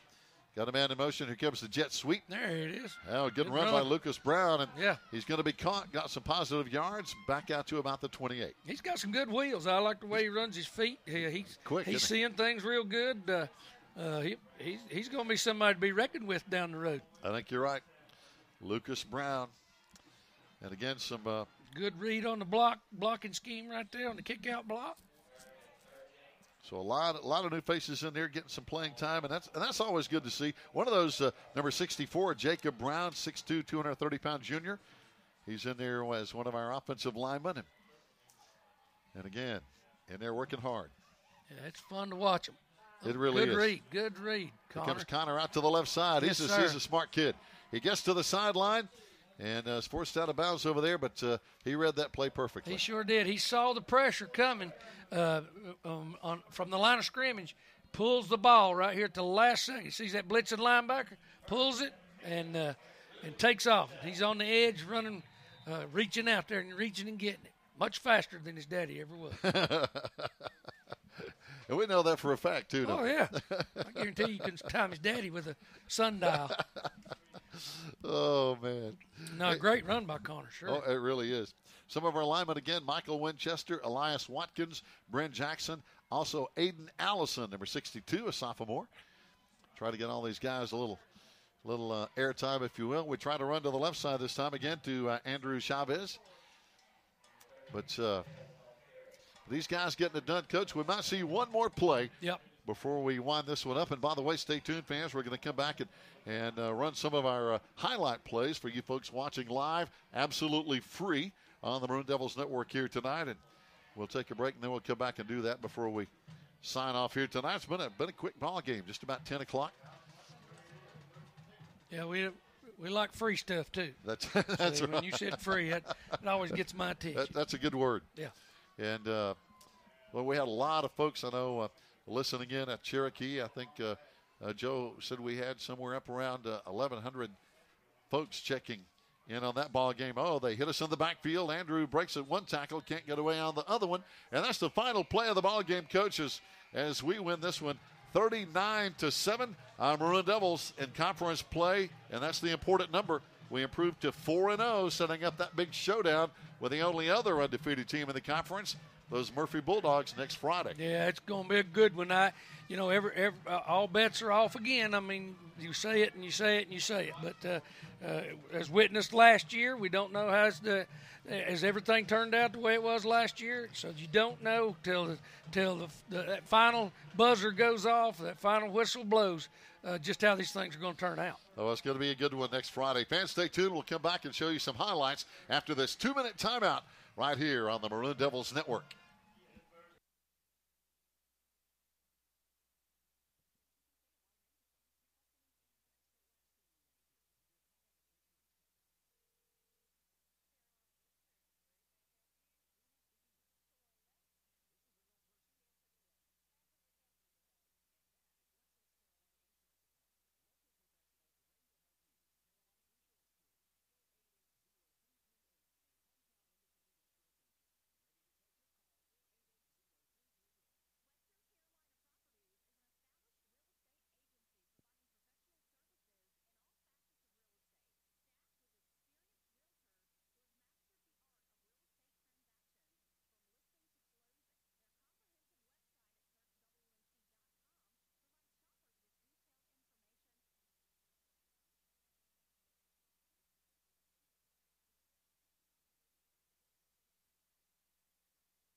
Fans, welcome back. The Maroon Devils put the finishing touches on a 39-7 win over the Rosman Tigers here. As I mentioned earlier, this is our 50th time we have played in these two schools' history. Coach, that's a lot of ball games. We're now 44-5-1. That's not bad in 50 games. It's not bad at all. And since even before Rosman was part of the Smoky Mountain Conference, way back in the days of I believe it was the Appalachian Conference, I think is what it was called. Yep, Cherokee used to be in it. Yeah, and we would end up at times picking up games with them over the years. But then they were when they came into the Smoky Mountain Conference, they really, really, really wanted to be part of the Smoky Mountain Conference. They did, because Hendersonville came in after a couple of 3 or 4 years of that. Hendersonville didn't want to be in the Smoky Mountain Conference anymore because they just weren't winning it every year. And so, as it turns out, Rosman wanted to stay in it. We took a vote, and they stayed in it, and they've been in it ever since. They've been a big part of it ever since. They really have it. And very successful. They have a lot of success in some of the other sports. I know basketball, softball, volleyball. But, you look around the Smoky Mountain Conference, Coach Toby Burrell and I talked about this earlier. I mean, every week you just never know. You better bring your A game, because if you don't, you're going to have a bad night. Well, that's what makes it notorious. I mean, you look at some of the other conferences down in the central part of the state and even out on the coast. You got the same people every year, and you'll look at scores from week to week, and there's not anybody really that it changes over time. I mean, at one time you had Albemarle's and you had all these people down in that part of the country, Graham's, before they got put up in where they should be in a 3A Thomasville. bracket. Yeah, Thomasville. Yeah. And as time went on, it just goes to show you that, and they were the same people. There was no competition down there for them. They'd walk through everything every season, but that's not true in this conference. No. You got to play every week. You're right. It's kind of like, we look at the Southeastern Conference. It reminds me just of a smaller version of the Southeastern Conference, because if you watch that football, Wow, Yeah. that's brutal football every week. Yeah. There's no. The only breather you have is if you invite somebody, you pay somebody to come and play you, then you get a breather. Otherwise, you ain't got time to look up. It's constant. It's a constant barrage. But that's what attracts fans to football. Like we see, the fan following in the SEC is so much better, for example, than football in the ACC. But Right. We see fans in the Smoky Mountain Conference following these teams week in and week out because they know they're going to see excellent football. Well, and like you said, it's pretty much a jump ball until at least you see who's going to get control of the football game. Right. And a lot of times that doesn't happen until the very last play of the game or close to it. I mean, we've seen it with Hayesville. We saw it with us at Cherokee. It's one of those things that you just when you're having to hold your breath every down, wondering whether or not the outcome of this thing is still in doubt, then it gets your attention. People like to watch that kind of football. They really do. No question about it. Talking about great plays, I know Joe Holt has some of the highlights of the game here tonight for you folks watching on the Maroon Devils Network. Coach, you can line them up here and watch our Maroon Devils go to work in the split back veer. Yeah, I believe this is one of the veer plays. You can see the splits we're getting over here on this side.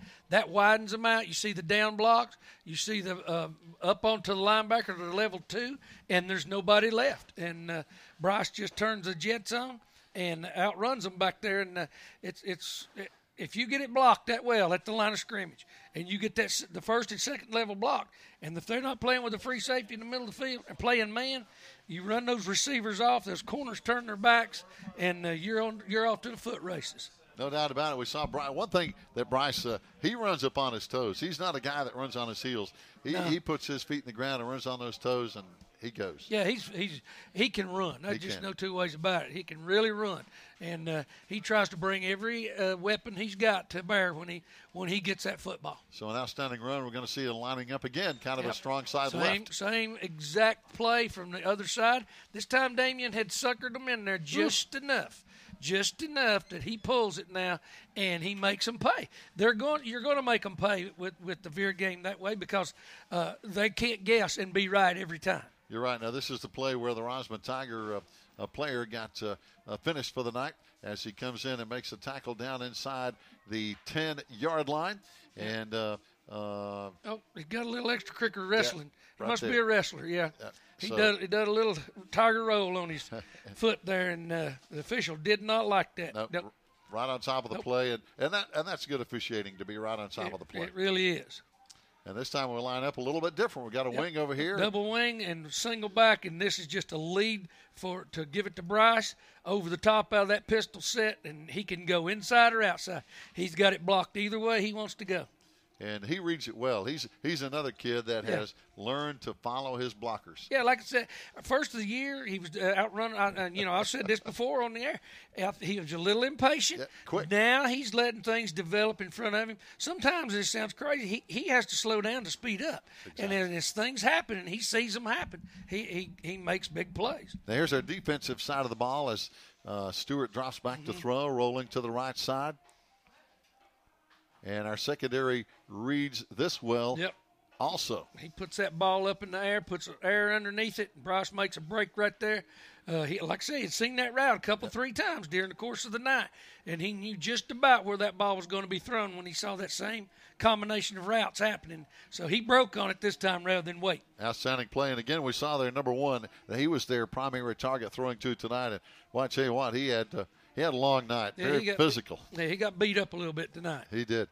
So a good pick over there by Bryce as he brought it almost all the way back in this 39-7 ball game here tonight. As there's another, and again we saw a lot of penalties tonight. Some of the finals they had 15 penalties, 113 yards, and when you have that many penalty yards, that disrupts your play. As we're going to see our defense have another standout play here. Yeah, Rosman kept digging themselves a hole. They did by getting penalties that they need not get. That one too tall, but read very well. Yeah, great safety play again.